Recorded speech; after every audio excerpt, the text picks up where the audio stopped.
ಇಬ್ಬರು ಹಿರಿಯ ಯೋಧರಿಗೆ ಅತ್ಯಂತ ಪ್ರೀತಿಪೂರ್ವಕವಾದ ನಮಸ್ಕಾರ. ಹಾಗೆ ಹೆಚ್ಚಿನ ಮಿತ್ರ ರಾಜೇಶ್ ಆಗಮಿಸಿರುವಂಥ ಎಲ್ಲ ದೇಶಭಕ್ತ ತರುಣ ಮಿತ್ರರಿಗೆ, ಸೋದರಿಯರಿಗೆ ಅತ್ಯಂತ ಪ್ರೀತಿಪೂರ್ವಕವಾದ ನಮಸ್ಕಾರಗಳನ್ನು ಸಮರ್ಪಿಸ್ತೇನೆ. ಭಾಳ ಸಂತೋಷ. ಈ ಕುವೆಂಪು ರಂಗಮಂದಿರ ಕಿಕ್ಕಿರಿದು ತುಂಬೋದು ನೋಡೋದು ಯಾವಾಗಲೂ ಸಂತೋಷವೇ. ಇನ್ನೂ ಹೆಚ್ಚು ಏನು ಅಂತಂದರೆ, ಕುವೆಂಪು ರಂಗಮಂದಿರದಲ್ಲಿ ಇಷ್ಟೊಂದು ಸಂಖ್ಯೆಯಲ್ಲಿ ತರುಣರಿರುವುದನ್ನು ನೋಡೋದು ಇನ್ನೂ ಮಜಾ.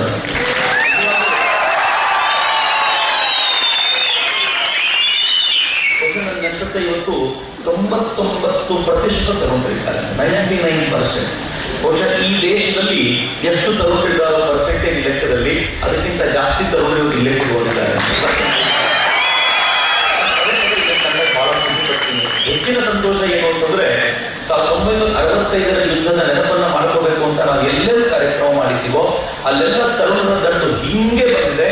ಈ ದೇಶದ ಸೈನಿಕರೊಂದಿಗೆ, ಈ ದೇಶದ ಸೈನ್ಯದೊಂದಿಗೆ, ದೇಶದ ರಕ್ಷಣೆಯೊಂದಿಗೆ ದೇಶದ ಅಭಿಮಾನ ಯಾವ ಪರಿ ಅವರೊಳಗಿದೆ ಅನ್ನೋದು ಇದು ಪ್ರತಿ ಕ್ಷಣವೂ ವ್ಯಕ್ತವಾಗುತ್ತೆ ಅನ್ನೋದೇ ನನಗೆ ಬಹಳ ಸಂತೋಷ, ತುಂಬಾ ಸಂತೋಷ. ಈ ಪರಿಯ ದೇಶಭಕ್ತಿಯ ಭಾವವನ್ನು ಹೊಂದಿರುವಂತ ರಾಷ್ಟ್ರ ಜಗತ್ತಿನ ಯಾರ ಮುಂದೆಯೂ ಯಾವತ್ತಿಗೂ ತಲೆ ತಗ್ಗಿಸಬೇಕಾದ ಅಗತ್ಯ ಇಲ್ಲ ಅನ್ನೋದನ್ನ ನೀವು ಸಾಧಿಸಿಕೊಳ್ಳುತ್ತೀರಿ. ಬಹಳ ಹೆಮ್ಮೆ ವ್ಯಕ್ತಿರ್ತೇನೆ. ನಾನು ತುಂಬಾ ಹೆಮ್ಮೆ, ಬಹಳ ಖುಷಿ ಇವತ್ತು. ಬಹುಶಃ ಮಧ್ಯಾಹ್ನದ ನಂತರ ಎಷ್ಟು ಖುಷಿಯಾಗಿತ್ತು ಅಂದ್ರೆ, ನಾನು ಮಧ್ಯಾಹ್ನ ಊಟ ಕೂತ ಒಂದು ಟಿವಿಯಲ್ಲಿ ಒಂದು ನ್ಯೂಸ್ ನಲ್ಲಿ ಒಂದು ಕ್ಲಿಪ್ಪಿಂಗ್ ತೋರಿಸ್ತಿದ್ರು. ಕ್ಲಿಪ್ಪಿಂಗ್ ಏನ್ ಗೊತ್ತೇ, ಚೈನಾದ ಸೈನಿಕರು ಭಾರತದ ಗಡಿಯೊಳಗೆ ಯಾವಾಗಲೂ ಬಂದು ಹೋಗ್ತಿದ್ರು. ಬಂದು ಕೆಲವು ಕಡೆ ಕಾಲೂರು ಬಿಟ್ಟಿದ್ರು. ಒಂದು ಕಡೆ ಬಹುಶಃ ಕಳೆದ 3-4 ದಿನಗಳು, ಒಂದು ವಾರದ ಈ ಆಸ್ಪಾಸ್ನಲ್ಲೋ ಈ ದೇಶದ ಸೈನಿಕರು ಹೋಗಿ ಅಲ್ಲಿ ತಾವು ಪೆಟ್ರೋಲಿಂಗ್ ಮಾಡಿ ಚೀನಾದ ಸೈನಿಕರನ್ನ ಹೆಂಗ್ ಉಗಿದಿದ್ದಾರೆ ಅಂತಂದ್ರೆ, ನಮ್ ಜಾಗದಲ್ಲಿ ನಿಂತ್ಕೊಂಡು ಬಂದು ಹಿಂಗೆಲ್ಲ ನಾಟಕ ಮಾಡ್ತಿದ್ದಾರೆ, ಮೊದಲು ಜಾಗ ಖಾಲಿ ಮಾಡಿ ಅಂತ. ಬಹುಶಃ ನನಗೆ ಅನ್ಸುತ್ತೆ ಅನೇಕ ವರ್ಷಗಳ ನಂತರ ಬಹುಶಃ ಭಾರತ ಮೊದಲನೇ ಬಾರಿಗೆ ಚೀನಿ ಸೈನಿಕರ ಎದುರು ನಿಂತ್ಕೊಂಡು ಮುಚ್ಕೊಂಡು ಹೋಗ್ತಿರೋ ಭಾವಿಸ್ಬೇಕು ಅಂತ ಇದು ಮೇಲ್ನೋಟಕ್ಕೆ ಏನ್ ಕಾಣುತ್ತೋ ಅಷ್ಟಲ್ಲ ಅಂತ ನನಗೆ ಖುಷಿ ಆಗಿತ್ತು. ಒಂದು ಕಾರಣ ಇದೆ, ಏನು ಅಂದ್ರೆ 1962ರ ಯುದ್ಧದ ನಂತರ ಚೀನಾ ನಮ್ಮ ಯುದ್ಧದಲ್ಲಿ ಎಷ್ಟು ಅಸಹ್ಯಕರವಾಗಿ ಸೋಲಿಸಿತ್ತು ಅಂತಂದ್ರೆ, ಚೀನಾ ಅಂತಂದ್ರೆ ನಾವು ಕಳೆದ ಬಹುಶಃ 1.5 ವರ್ಷದವರೆಗೂ ಹೆದರಿಕೊಳ್ತೀವಿ. 1.5 ವರ್ಷದವರೆಗೂ ಹೆದರಿಕೆ ಇತ್ತು. ಎಷ್ಟರ ಮಟ್ಟಿಗೆ ಹೆದರಿಕೆ ಇತ್ತು ಅಂತಂದ್ರೆ, ಚೀನಿ ಸೈನಿಕರಾದ್ರೂ ಬಂದ್ರೆ ಭಾರತ ತಡೆಯಕ್ಕೆ ಸಾಧ್ಯ ಇದೆಯಾ ಅಂತ ನಿಮ್ನ ಹೇಳ್ತೀನಿ. ನನ್ನ ಎಲ್ಲೂ ಹೇಳ್ಕೊಳ್ಳಲ್ಲ. ಆದ್ರೆ ಇವತ್ತು ನನಗೆ ಈ ವಿಡಿಯೋ ಮಜಬೂರ್ ಮಾಡಿದೆ, ಹೇಳಬೇಕು ಅದನ್ನ. 1962 ವಾರ್ಗೆ 50 ಇಯರ್ಸ್ ಆಗಿತ್ತಲ್ಲ, ಈ 1965 ವಾರ್ ಸೆಲೆಬ್ರೇಟ್ ಮಾಡ್ತೀವಲ್ಲ, ಹಂಗೆಲ್ಲ ಸೆಲೆಬ್ರೇಟ್ ಮಾಡಲಿಲ್ಲ. ಸೋತಿದ್ವಾ ಈ ವಾರ್ ಬಗ್ಗೆ ಒಂದು ಡಿಸ್ಕಷನ್ ನಡೀತಾ ಇತ್ತು. ಆ ಡಿಸ್ಕಷನ್ ಹೆಂಗಿತ್ತು ಅಂತಂದ್ರೆ, ಆ ಡಿಸ್ಕಷನ್ ಅಲ್ಲಿ ಒಬ್ಬ ಭಾರತದ ವ್ಯಕ್ತಿ ತುಂಬಾ ಹೆಮ್ಮೆಯಿಂದ ಮಾತಾಡ್ತಿದ್ದ. 1962 ಕರೀತು ಸರ್, ಇದು 2012, 2013, ಈಗ ಭಾರತ ಹಂಗಿಲ್ಲ ಅಂತಂದ್ರೆ ಅವರಲ್ಲೂ ಚೈನಾನು 62 ಕರೀತ ಸರ್, ಪೂಜಾರಿಗೆ 62 ಏನಿತ್ತು ಅದು ಚೈನಾ ಇಲ್ಲ, ಅದಕ್ಕಿಂತ 100 ಪಟ್ಟು ಮುಂದೋಗಾಗಿದೆ, ನೀವು 10 ಪಟ್ಟು ಮುಂದೆ ಬಂದಿಲ್ಲ, ಎಚ್ಚರಿಕೆ ಇದ್ದೀರಿ ಅಂತ ಎಚ್ಚರಿಕೆ ಕೊಡಬೇಕಾದಾಗ ಯಾಕೋ ಮೈಯೊಳಗೆ ನಡುಕ ಆಗ್ತಿತ್ತು. ಏನಪ್ಪಾ, ಚೈನಾ ಜೊತೆಗೆ ಯಾವತ್ತಾದ್ರೂ ನಿಂತ್ಕೊಳ್ಳಬಲ್ಲೇವಾ ಅಂತ. ಆದ್ರೆ ಇವತ್ತು ಭಾರತದ ಸೈನಿಕರಿಗೆ ಇರೋ ಕೆಪಾಸಿಟಿ ಏನಿದೆ ಅಂತಂದ್ರೆ, ಜಾಗ ಖಾಲಿ ಮಾಡ್ತಿರೋ ಬಾರಿಸಬೇಕು ಅನ್ನೋ ಮಟ್ಟಿಗೆ ಬಂದಿದೆಯಲ್ಲ. ಇದು ಬಂದಿರೋದು ಒಂದು ಆತ್ಮಶಕ್ತಿಯ ವೃದ್ಧಿಯಿಂದಾಗಿ. ಇವತ್ತು ಆಗ್ತಾ ಇರೋ ಆತ್ಮಶಕ್ತಿಯ ವೃದ್ಧಿಯನ್ನ ನಾನು ಕುವೆಂಪು ರಂಗಮಂದಿರದಲ್ಲೂ ನೋಡ್ತಿದ್ದೇನಲ್ಲ, ಇದು ಬಹಳ ಇಡೀ ದೇಶದಲ್ಲಿ ಒಂದು ಆತ್ಮವಿಶ್ವಾಸದ ಈ ಉತ್ಸಾಹದ ಕಲ್ಪನೆಗಳು ಹೆಂಗ್ ಬೆರೆಗೆದಿರ್ತಾ ಇದೆ ಅಂತಂದ್ರೆ ಬಹಳ ಸುಂದರ. ಸುಮಾರು 1.25 ಗಂಟೆಗಳ ಕಾಲ ಈ ಇಬ್ಬರು ಸೈನಿಕರು ಮಾತಾಡ್ತಿದ್ರು. ನಾನು ಕುತ್ಕೊಂಡು ಯೋಚನೆ ಮಾಡ್ತಿದ್ದೆ, ಸೈನಿಕರು ನಿಜವಾದ ಕಥೆಯನ್ನ ಹೇಳುವವರು ಅವರು, ನಾವೇನಾದ್ರೂ ಓದಿದ್ದೇನೆ ಹೇಳುವರು.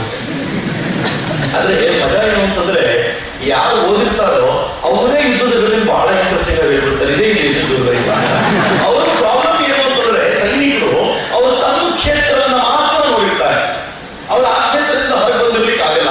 ಒಂದು ತುಂಬಾ ಸರಳವಾಗಿ ಹೇಳಬೇಕು ಅಂತಂದ್ರೆ, ಈ ಶಿವಮೊಗ್ಗದ ಒಂದು ಏರಿಯಾ ಯಾವ ಏರಿಯಾದಲ್ಲಿರೋ ನೋಡ್ತಾನೋ ಅವಗಿಂತ ಚೆನ್ನಾಗಿ ಮೇಲೆ ಹಾರೋ ಪಕ್ಷಿ ನೋಡುತ್ತೆ, ಯಾಕಂದ್ರೆ ಇಡೀ ಶಿವಮೊಗ್ಗನ ನೋಡ್ತಿರುತ್ತೆ ಅಂತ. ನಾನು ಇವತ್ತು ಮುಂದೆ ಇಲ್ಲಿ ಕೊಟ್ಟಿರೋದು ಏನಿಲ್ಲ, ಇಡೀ ಯುದ್ಧದ ಘಟನೆಗಳ ನಾವು ಹೇಳಾಗಿದೆ, ಯುದ್ಧ ಯಾಕಾಯ್ತು ಅಂತ ನಾನು ಹೇಳ್ತೇನೆ. ಸುಮ್ಮನೆ ಯೋಚನೆ ಮಾಡಿ, 1947ರಲ್ಲಿ ಭಾರತಕ್ಕೆ ಸ್ವಾತಂತ್ರ್ಯ ಬಂತು. ಆದ್ರೆ ಭಾರತಕ್ಕೆ ಸ್ವಾತಂತ್ರ್ಯ ಅಂದುಕೊಂಡಂತೆ ಬಂತ, ದೇವರಾಣಿಗೂ ಬರಲಿಲ್ಲ. ಈ ದೇಶವನ್ನ ಡಿವೈಡ್ ಮಾಡಿದ್ರು, 2 ಡಿವಿಷನ್ ಮಾಡಲಾಗಿತ್ತು ಭಾರತವನ್ನ. ಒಂದನ್ನ ಈಸ್ಟ್ ಪಾಕಿಸ್ತಾನ ಅಂತ ಕರೆದ್ರು, ಇನ್ನೊಂದನ್ನ ವೆಸ್ಟ್ ಪಾಕಿಸ್ತಾನ ಅಂತ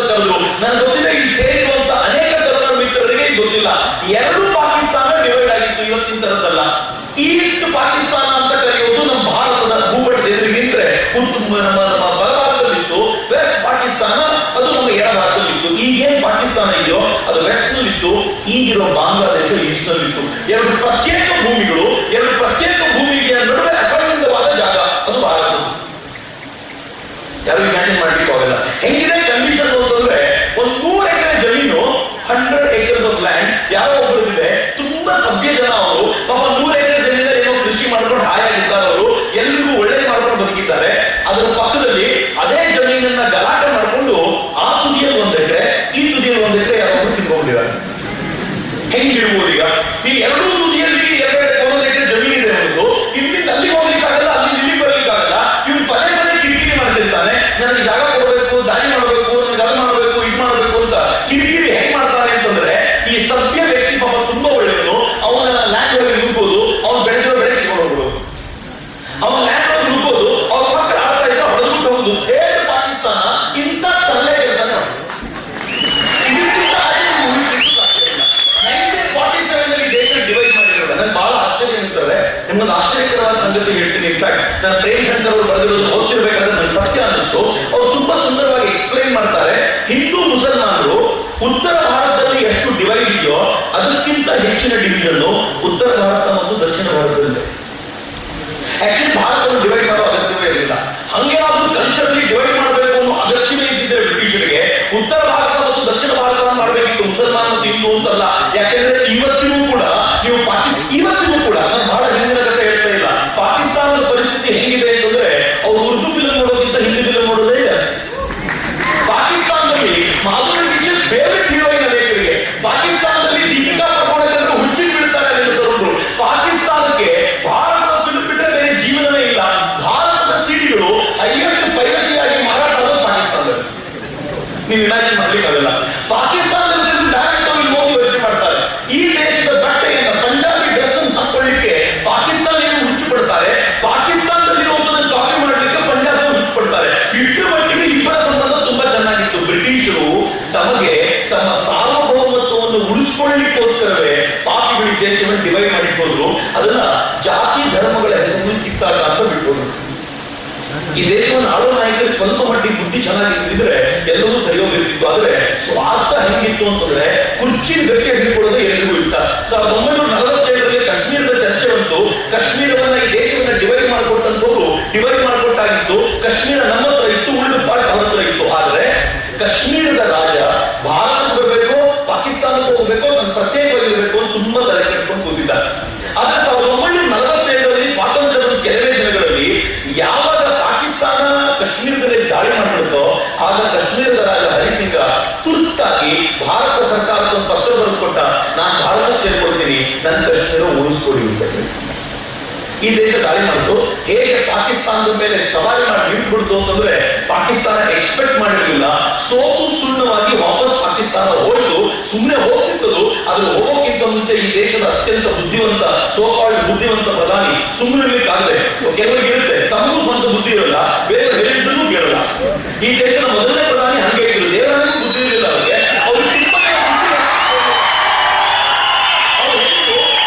ಪಾಕಿಸ್ತಾನ ಯುದ್ಧದಲ್ಲಿ ಪೂರ್ಣ ಪ್ರಮಾಣದಲ್ಲಿ ಸೋತೋಗಿದೆ. ಸೋತೋಗಿರೋ ಸಂದರ್ಭದಲ್ಲಿ ನಾವು ನಮಗೆ ಬೇಕಾಗಿರೋ ಆಟ ಆಡ್ಬೋದು, ಈಗ ಪಾಕಿಸ್ತಾನವನ್ನು ನಾವು ಓಡಿಸಬೇಕು ಅಂತೆಲ್ಲ ಪ್ಲಾನ್ ಮಾಡ್ಕೊಂಡಿದ್ರೆ ಈ ದೇಶದ ಪ್ರಧಾನಿ ಇಲ್ಲ, ನಾವು ಸಿದ್ಧ ಮಾಡಿದ್ದೇ ತಪ್ಪು, ನಾವು ಹೋಗಿ ಯುನೈಟೆಡ್ ನೇಷನ್ಸ್ ಮುಂದೆ ನಿಂತುಕೊಂಡು ಕೇಳ್ಕೊಳ್ಬೇಕು ಅಂತ ಯುನೈಟೆಡ್ ನೇಷನ್ಸ್ ಮುಂದೆ 1948 ಜನವರಿ 1ಕ್ಕೆ ತಮ್ಮ ಅಹವಾಲು ಇಟ್ಟು, ಏನಾದ್ರೂ ಮಾಡಿ ಪಾಕಿಸ್ತಾನ ಮತ್ತು ಭಾರತದ ಪ್ರಾಬ್ಲಮ್ ಅನ್ನು ಸಾಲ್ವ್ ಮಾಡ್ಕೊಡಿ ಅಂತ. ಹಿಂಗ್ ಮಾಡಬೇಕಾದ್ರೂ ಹೆಂಗಿರ್ಬೇಕು ಗೊತ್ತೇನು? ಜಗತ್ತಿನ ಎಲ್ಲ ರಾಷ್ಟ್ರಗಳನ್ನ ತಮ್ಮ ತೆಕ್ಕೆಯಲ್ಲಿ ಇಟ್ಕೊಂಡು ನಾವು ಹೇಳ್ದಂಗೆ ಕೇಳ್ತಾರೆ ಅಂತ ಖಾತ್ರಿ ಆದಾಗ ಪಾಕಿಸ್ತಾನಿಗೆ ಏನ್ ಹೇಳಿಸ್ಬೇಕು ಅದನ್ನ ಹೇಳಿಸ್ಬೇಕು. ಇವತ್ತಿನ ಪ್ರಧಾನಿ ಇದಾರಲ್ಲ, ಅಮೆರಿಕಾಕ್ಕೆ ಹೋದ್ರೆ ಜಗತ್ತಿನ ಎಲ್ಲ ದೊಡ್ಡ ದೊಡ್ಡ ಸಿಇಒಗಳು ಕೈ ಮುಖ ನಿಂತ್ಕೊಂಡಿರ್ತಾರೆ.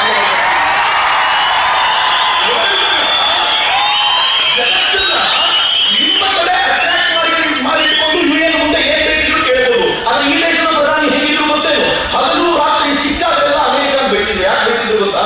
ಅವ್ರು ಕಮ್ಯುನಿಸ್ಟ್ ಲ್ಯಾಂಡ್, ಅವ್ರಿಗೆ ಕಮ್ಯುನಿಸ್ಟ್ ಹುಚ್ಚು ಅವರಿಗೆ.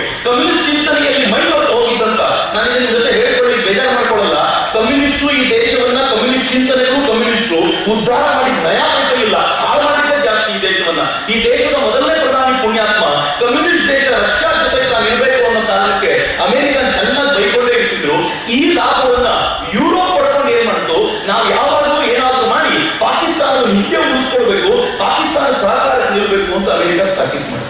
ಯುನೈಟೆಡ್ ನೇಷನ್ಸ್ ಎದುರಿಗೆ ನಾವು ಹೋಗಿ ಪಾಕಿಸ್ತಾನದ ಪ್ರಾಬ್ಲಮ್ ಇಟ್ಟರೆ ಅಮೆರಿಕ ಹೇಳ್ತು, ಯುರೋಪ್ ಹೇಳ್ತು, ನಮ್ ದುರದೃಷ್ಟಕ್ಕೆ ಪಾಕಿಸ್ತಾನವನ್ನ ತನ್ನ ಕಡೆಗೆ ಸೇರ್ಕೊಳ್ಬೇಕು ಅಂತ ರಷ್ಯಾನು ಪಾಕಿಸ್ತಾನದ ಕಡೆ ನಿಂತ್ಕೊಂಡ್ಬಿಟ್ಟು ಈ ಎಲ್ಲೆಲ್ಲಿರೋ ಅಲ್ಲಲ್ಲೇ ಇಲ್ಲಿ ಯಾರಿಗೂ ಏನು ಚೇಂಜ್ ಆಗೋದು ಬೇಡ ಅಂತ ಹೇಳಿ ನಮ್ಮ ಒಳಗೆ ಪಾಕಿಸ್ತಾನ ಏನ್ ಬಂದ್ಬಿಟ್ಟಿರ್ತಲ್ಲ ಅದನ್ನು ಪಾಕಿಸ್ತಾನಕ್ಕೆ ಬಿಡಲಾಯ್ತು.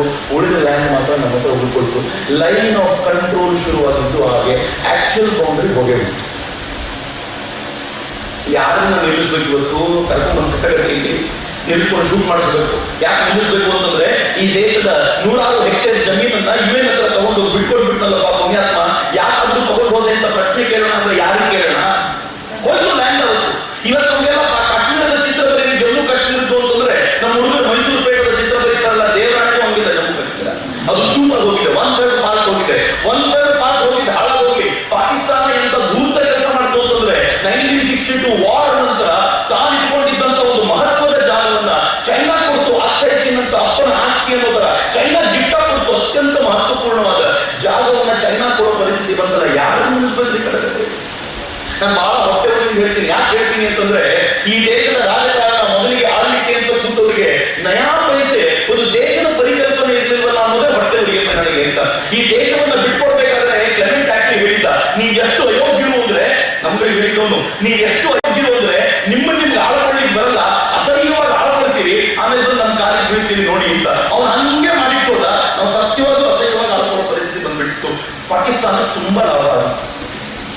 ಅನ್ನಂತ ಕಾಶ್ಮೀರವನ್ನು ಉಳಿಸ್ಕೊಳ್ಳೋ ಯೋಜನೆ ಚೆನ್ನಾಗಿದ್ದಾನೆ ಇರಲು ಅದು ಇರಲಿಲ್ಲ. ಅಲ್ಲವರ ಅತ್ಯಂತ ಆಪ್ತಮಿತ್ರ ಅಂದ್ರೆ ಶೇಖ್ ಅಬ್ದುಲ್ಲಾ. ಅವನು ಎಷ್ಟು ಕೆಟ್ಟವನಾಗಿದ್ದ ಅಂತಂದ್ರೆ ಶೇಖ್ ಅಬ್ದುಲ್ಲಾನ ಇವ್ರು ಕರ್ಕೊಂಡು ಹೋಗಿ UN ನಲ್ಲಿ ಮಾತನಾಡ್ಲಿಕ್ಕೆ UN ಅಲ್ಲಿ ಎಲ್ಲ ಜೊತೆ ತನ್ನ ಕಾಶ್ಮೀರದ ವಿಚಾರ ಹೇಳಿ ನಿಲ್ಲಿಸಿದ್ರೆ ಅವನು ಭಾರತದ ಪರವಾಗಿ ಮಾತನಾಡಬೇಕಿತ್ತು. ಏನ್ ಮಾತನಾಡೋದ ಗೊತ್ತಾ? ಭಾರತದ ಚಿಂತನೆ ಏನಿತ್ತು ಅಂದ್ರೆ ಕಾಶ್ಮೀರವನ್ನ ಭಾರತದ ಅವಿಭಾಜ್ಯ ಅಂತ ಹೇಳ್ಬೇಕಿತ್ತು. ಅವನು ಎಲ್ಲರ ಮುಂದೆ ಹೇಳಿದ, ಸರ್ ಕಾಶ್ಮೀರ ಪ್ರತ್ಯೇಕ ಮಾಡ್ಕೊಡ್ತೀವಿ. ನಂತರ ಹೋದವನು UN ಅಲ್ಲಿ ಇಟ್ಕೊಂಡು UN ಜನರಿಗೆ ಇದನ್ನು ಕೇಳಿದ. ಪುಣ್ಯ ಯಾರು ಇದನ್ನು ಕೇಳಲಿಲ್ಲ, ಎಲ್ಲರೂ ಪಾಕಿಸ್ತಾನದ ಪರವಾಗಿ ಅಂತ ಇಷ್ಟ ಆಗಿದ್ದ ಕಾಶ್ಮೀರ ಅವತ್ತೇ ಸೆಪರೇಟ್ ಆಗ್ತದೆ.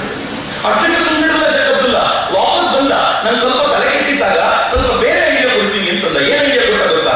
ಕಾಶ್ಮೀರನ ಸ್ವಾಯತ್ತ ರಾಷ್ಟ್ರ ಅಂತ ಮಾಡಿ ಪ್ರತ್ಯೇಕವಾಗಿಬಿಡಿ, ಇಲ್ಲಿ ರಕ್ಷಣೆ ಮತ್ತು ವಿದೇಶಾಂಗ ಪಾಕಿಸ್ತಾನ ಮತ್ತು ಭಾರತ ಇಬ್ಬರು ನೋಡ್ಕೊಳ್ಳಿ ಅಂತ. ಏನು ಐಡಿಯಾ ಇದು?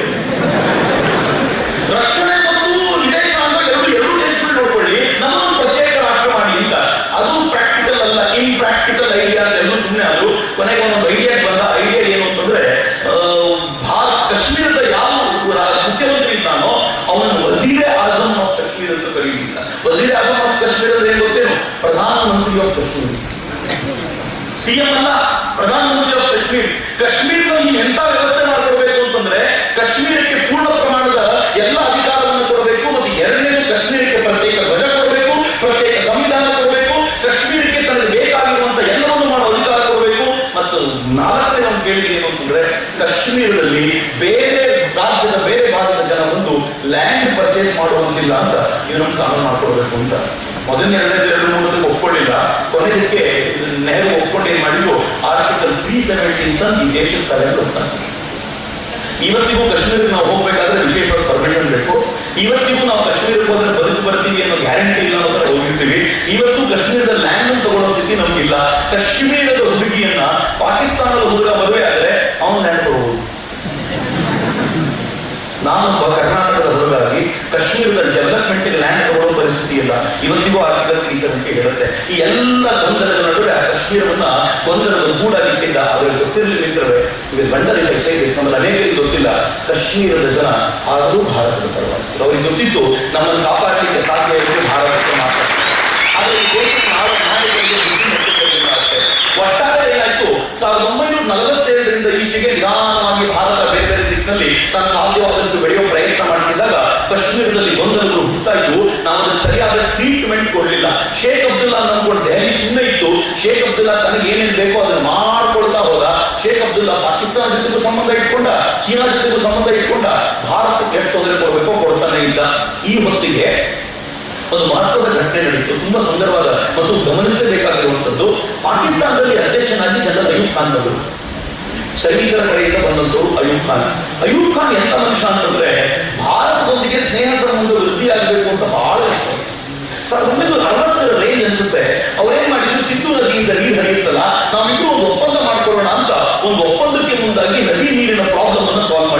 ಮೊದಲನೇದು ನಮ್ಮ ಜೊತೆ ತೋರ್ಕೊಂಡಂತ ಒಂದು ಒಳ್ಳೆಯ ಭಾವನೆ. ಎರಡನೇದು ಈ ಖುಷಿಯಿಂದ ಮುಂದಕ್ಕಿಟ್ಟು ಒಂದು ಕೆಲಸ ಮಾಡೋಣ, ಬಾರ್ಡರ್ ನ ರಕ್ಷಣೆ ಮಾಡ್ಲಿಕ್ಕೆ ಭಾರತ ಮತ್ತು ಪಾಕಿಸ್ತಾನ ಎರಡೂ ಸೇರಿದಂತ ಫೋರ್ಸ್ ಮಾಡೋಣ. ಅವ್ರಿಗೆ ಗೊತ್ತಿತ್ತು ಚೈನಾದವರು ಭಾರತದ ಮೇಲೆ ದಾಳಿ ಮಾಡೋ ಚಾನ್ಸಸ್ ಇದೆ, ಅವತ್ತು ನಾವು ಭಾರತದ ಸಪೋರ್ಟ್ ನಿಂತು ಇವರ ಪ್ರೀತಿಯನ್ನು ಗಳಿಸ್ಕೊಳ್ಬೇಕು ಅಂತ ಅಯ್ಯೂಬ್ ಖಾನ್ ಹುಚ್ಚಿತ್ತು. ಆದ್ರೆ ಈ ದೇಶದ ಪ್ರಧಾನಿ ಕೇಳಿದ್ರು ಭಾರತ ಪಾಕಿಸ್ತಾನ ಒಂದಾಗ ಯಾರಿಂದ ರಕ್ಷಣೆ ತಗೋಬೇಕು? ಅವ್ರಿಗೆ ಚೈನಾ ಯುದ್ಧ ಮಾಡಬಹುದು ಅನ್ನೋ ದೂರದ ಕಲ್ಪನೆಯೂ ಇರಲಿಲ್ಲ. ಈ ದೇಶದ ಅನೇಕ ಹೇಳಿದ್ರು ಚೈನಾ ತಯಾರಿ ಆಗ್ತದೆ, ನೋಡಿದ್ರೆ ಒಂದಿನ ಯುದ್ಧ ಬರುತ್ತೆ. ಈ ದೇಶದ ಪ್ರಧಾನಿ ಹೇಳಿದ್ರು ಹಿಂದೂ ಚೀನಿ ಬಾಯ್ ಯಾವತ್ತೂ ಯುದ್ಧ ಮಾಡ್ಲಿಕ್ಕೆ ಸಾಧ್ಯ ಇಲ್ಲ. ಇವ್ರು ಹಿಂದಿಯಲ್ಲಿ ಹೇಳಿದ್ರು ಚೀನಿಯರಿಗೆ ಹಿಂದಿ ಭಾಷೆ ಬರಲ್ಲ, ಅದಕ್ಕೆ ಗೊತ್ತಾಗಬೇಕು. ಅವ್ರು ಸದಾಕಾಲ ಹಿಂದೂ ಚೀನಿ ಬಾಯ್ ಅಂತ ಹೇಳ್ತಿದ್ರು. ಪಾಕಿಸ್ತಾನ ಕೇಳ್ಕೊಂಡಿತ್ತು ಇಬ್ರು ಸೇರ್ಕೊಂಡಂತ ಒಂದು ಫೋರ್ಸ್ ಮಾಡೋಣ, ಅವ್ರ ಅದಕ್ಕೂ ಬೆಲೆ ಕೊಟ್ಟಿಲ್ಲ. ನಿಂತರೆ ಬಹಳ ಒಂದ್ ಹೆಜ್ಜೆ ಮುಂದೆ ಹೋಗಿ ಜೊತೆ ಹಂಚ್ಕೊಳ್ತೀನಿ ನಾನು. ಇವತ್ತು ನನ್ಗೆ ಬಹಳ ಖುಷಿ ಇದೆ ವಿಚಾರ ಹೇಳಬೇಕಾದ್ರೆ. ಪಾಕಿಸ್ತಾನ ಎಷ್ಟರ ಮಟ್ಟಿಗೆ ನಮ್ಮ ಸಪೋರ್ಟಿಂಗ್ ನಿಂತ್ಕೊಳ್ತು ಅಂತಂದ್ರೆ 1962ರಲ್ಲಿ ಚೀನಾ ಭಾರತದ ಮೇಲೆ ದಾಳಿ ಮಾಡಿದಾಗ ನಮ್ಮ ಭಾರತದ ಗಡಿಯಿಂದ ತನ್ನ ಸೈನಿಕರನ್ನ ಪಾಕಿಸ್ತಾನ ದೂರಕ್ಕೆ ಕರೆಸ್ಕೊಳ್ತು. ನಾವು ನಿಮ್ಗೆ ತೊಂದರೆ ಕೊಡಲ್ಲ, ನೀವು ಈ ಬಾರಿಯಿಂದ ಬಚಾವಾಗಿ ನಮ್ಮಿಂದ ಏನೂ ತೊಂದರೆ ಬರಲ್ಲ ಅನ್ನುವಂತ ಒಳ್ಳೆ ಗೆಸ್ಚರ್ ಕೂಡ ಕೊಟ್ರೆ ಈ ದೇಶದ ಅವತ್ತಿನ ರಕ್ಷಣಾ ಸಚಿವರು ಏನ್ ಮಾಡಿದ್ರು ಗೊತ್ತಾ? ಯಾಕಪ್ಪ ಒಂದು ದೊಡ್ಡ ಭಾಷಣ ಮಾಡಬೇಕಾದ್ರೆ ಚೀನಾ ಬೈದಿಲ್ಲ, ಪಾಕಿಸ್ತಾನ ಬೈದ್ರು. ಯಾಕೆಂತಂದ್ರೆ ಚೀನಾ ಕಮ್ಯುನಿಸ್ಟ್ ರಾಷ್ಟ್ರ ಅಲ್ಲ, ಈ ಕಮ್ಯುನಿಸ್ಟ್ ರಾಷ್ಟ್ರವನ್ನು ಬೈಬಾರ್ದು ಅಂತ. ಏನ್ ದುರ್ದೈವ ಈ ದೇಶದ್ದು ಅಂತಂದ್ರೆ ಚೀನಾ ಈ ದೇಶದ ಮೇಲೆ ದಾಳಿ ಮಾಡಬೇಕಾದ್ರೂ ಕೂಡ ಈ ದೇಶದ ಸೈನಿಕರಿಗೆ ಬೇಕಾದಷ್ಟು ಸೌಲಭ್ಯಗಳನ್ನು ಕೊಡ್ಲಿಕ್ಕಾಗದೆ ಈ ದೇಶದ ಸೈನಿಕರನ್ನ ಆ ಡ್ರ್ಯಾಗನ್ ಎದುರು ಕರ್ಕೊಂಡು ಹೋಗಿ ನಿಲ್ಲಿಸ್ಬಿಟ್ವಲ್ಲ, ಆ ಸ್ಥಿತಿ ಆಗ್ಬಿಟ್ಟು. ಆದ್ರೆ ಈ ದೇಶದ ಸೈನಿಕರ ಸಾಮರ್ಥ್ಯ ಏನು ಗೊತ್ತೇ? ನಾನು ತುಂಬಾ ಬಾರಿ ನೆನಪಿಸ್ಕೊಳ್ತೀನಿ. ಮೇಜರ್ ಶೈತಾನ್ ಸಿಂಗ್ ಅಂತ ಇದ್ರು. ಶೈತಾನ್ ಸಿಂಗ್ ತನ್ನ ಸೇನೆ ತಗೊಂಡೋಗಿ ಅದೊಂದು ನಿಲ್ಲಿಸ್ಕೊಂಡು ನನ್ನ ಪುಟ್ಟ ತುಗುಡಿ ತಗೊಂಡೋಗಿ ನಿಲ್ಲಿಸ್ಕೊಂಡ್ರು. ದೊಡ್ಡ ಚೀನಿ ಸೈನ್ಯ ಬರಬೇಕಾದ್ರೆ ಮೇಜರ್ ಶೈತಾನ್ ಸಿಂಗ್ರಿಗೆ ಮೇಲಿಂದ ಆರ್ಡರ್ ಬಂತು, ಶೈತಾನ್ ಸಿಂಗ್ ಎದುರಿಗೆ ಬರ್ತಾ ಇರುವಂತ ಸೇನೆ ತುಂಬಾ ದೊಡ್ಡದಾಗಿದೆ, ತರಲಿಕ್ಕಾಗಲ್ಲ, ವಾಪಸ್ ಬಂದ್ಬಿಡಿ ಅಂತ. ಶೈತಾನ್ ಸಿಂಗ್ ತನ್ನ ತಂಡವನ್ನು ಕರೆದು ಹೇಳಿದ್ರು, ಮೇಲಿಂದ ಆರ್ಡರ್ ಬಂದಿದೆ ವಾಪಸ್ ಬರ್ಲಿಕ್ಕೆ ಅಂತ. ಆದ್ರೆ ಒಂದೇ ಒಂದು ಪ್ರಾಬ್ಲಮ್ ಏನಿದೆ ಅಂತಂದ್ರೆ ನಾನು ಈ ಜಾಗವನ್ನ ಕಾಪಾಡ್ತೀನಿ ಅಂತ ಭೂಮಿ ತಾಯಿಗೆ ಮಾತು ಕೊಟ್ಟಿದ್ದೀನಿ. ಈ ಜಾಗ ನಾನಂತೂ ಬಿಟ್ಟು ಬರಲ್ಲ, ನನ್ನ ಕೊನೆ ಉಸಿರುವರೆಗೂ ಇಲ್ಲೇ ಇರ್ತೀನಿ, ಯಾರ್ಯಾರು ಹೋಗ್ತೀವಿ. 132ಕ್ಕೂ ಹೆಚ್ಚು ಜನ ಏನು ಇರಲಿಲ್ಲ ಅವ್ರ ಟೀಮ್ ನಲ್ಲಿ. 132 ಜನ ಹೇಳಿದ್ರು, ಸಾರ್ ನೀವೊಬ್ಬರೇ ಅಲ್ಲ ಸಾರ್, ಈ ಭೂಮಿ ಉಳಿಸ್ತೀವಿ ಅಂತ ನಾವು ಮಾತು ಕೊಟ್ಟಿದ್ದೀವಿ, ಕೊನೆ ಉಸಿರುವರೆಗೂ ಇಲ್ಲೇ ಇರ್ತೀವಿ. ಅದ್ಭುತವಾದ ಕದನ ಅದು. ಯಾವ ಬಗೆಯ ಕದನ ಅಂತಂದ್ರೆ ಚೀನಿ ಸೈನಿಕರು ಬರ್ತಿದ್ರಲ್ಲ, ಇವ್ರ ಹತ್ರ ತುಂಬಾ ಮದ್ದು ಗುಂಡಿಲ್ಲ, ವೇಸ್ಟ್ ಮಾಡ್ಲಿಕ್ಕೆ ಒಂದೇ ಒಂದು ಗುಂಡಿಲ್ಲ. ಯಾಕಂದ್ರೆ ಸರ್ಕಾರ ಪ್ರೊವೈಡ್ ಮಾಡ್ಲಿಲ್ಲ, ಅವ್ರಿಗೆ ಕರ್ಕೊಂಡು ನಿಲ್ಲಿಸ್ಬಿಟ್ಟಿದೆ. ಇವ್ರು ಏನ್ ಮಾಡ್ತಿದ್ರಂತೆ, ಹತ್ತಿರಕ್ಕೆ ಬರೋರ್ಗು ಕಾಯ್ಕೊಂಡು ಹತ್ತಿರಕ್ಕೆ ಬಂದಾಗ ಅಟ್ಯಾಕ್ ಮಾಡ್ತಿದ್ರು. ಹೆಚ್ಚು ಕಡಿಮೆ ಲೆಕ್ಕಾಚಾರದ ಪ್ರಕಾರ 1500ಕ್ಕೂ ಹೆಚ್ಚು ಜನ ಚೀನಿ ಸೈನಿಕರನ್ನ ಕೊಂದು ಬಿಸಾಕಿದ್ರು.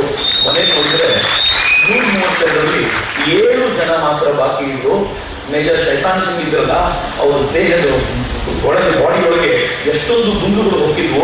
ಅವರ ಶವವನ್ನ ಈ ಸೈನ್ಯ ವಾಪಸ್ ತಗೊಂಡಾಗ ಹೆಂಗಿತ್ತಂತ ಗೊತ್ತಾ? ಮೆಷಿನ್ ಗನ್ ಮೇಲೆ ಅವ್ರ ಕೈ ಇನ್ನೂ ಹಾಗೆ ಇತ್ತು, ಟ್ರಿಗರ್ ಒತ್ತಲಿಕ್ಕೆ ತಯಾರಾಗಿತ್ತು, ಅಲ್ಲೇ ಅವರು ಪ್ರಾಣ ತಪ್ಪಿದ್ರು. ಇವತ್ತಿಗೂ ಕೂಡ ಜಗತ್ತಿನ ಅನೇಕ ಯುದ್ಧದ ಇತಿಹಾಸ, ಕದನಗಳ ಇತಿಹಾಸದಲ್ಲಿ ಶೈತಾನ್ ಸಿಂಗ್ರ ಯುದ್ಧದ ಶೈಲಿಯ ಪಾಠ ಇದ್ದೇ ಇರುತ್ತೆ. ಅದು ಭಾರತ ಕಲಿಸಿಕೊಟ್ಟಂತ ಪಾಠ. ಆಳುವ ನಾಯಕ ಮೋಸ ಮಾಡದ, ಆದ್ರೆ ಕಾಯುವ ಸೈನಿಕ ತಾಯಿ ಭಾರತಿಗೆ ಮೋಸ ಮಾಡಿದ.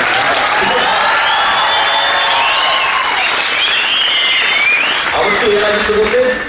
ಅವತ್ತು ಕೊನೆ ಕ್ಷಣದಲ್ಲಿ ಭಾರತದ ನಾಯಕರು ರಷ್ಯಾನ್ ಬಿಟ್ಟು ಅಮೆರಿಕಕ್ಕೆ ಕಾಲಿಗೆ ಬಿದ್ದಿದ್ರಿಂದ, ಅಮೆರಿಕ ಹೆಲ್ಪ್ ಮಾಡ್ತೀನಿ ಅಂತ ಬಂದಿದ್ರಿಂದ ಚೀನಾ ವಾಪಸ್ ಹೋಯ್ತು. ಬಿಟ್ಟಿದ್ರೆ ಚೀನಾ ಒಳಗೆ ಬಂದ್ಬಿಡ್ತಿತ್ತು. ದೆಹಲಿವರೆಗೂ ಬಂದು ರಕ್ಷಣೆ ಮಾಡ್ಲಿಕ್ಕೆ ನಮ್ಮ ಹತ್ರ ಏನು ಪರಿಸ್ಥಿತಿ ಇರಲಿಲ್ಲ. ಅಂತ ಕೆಟ್ಟ ಪರಿಸ್ಥಿತಿ ನಾವಿದ್ವಿ.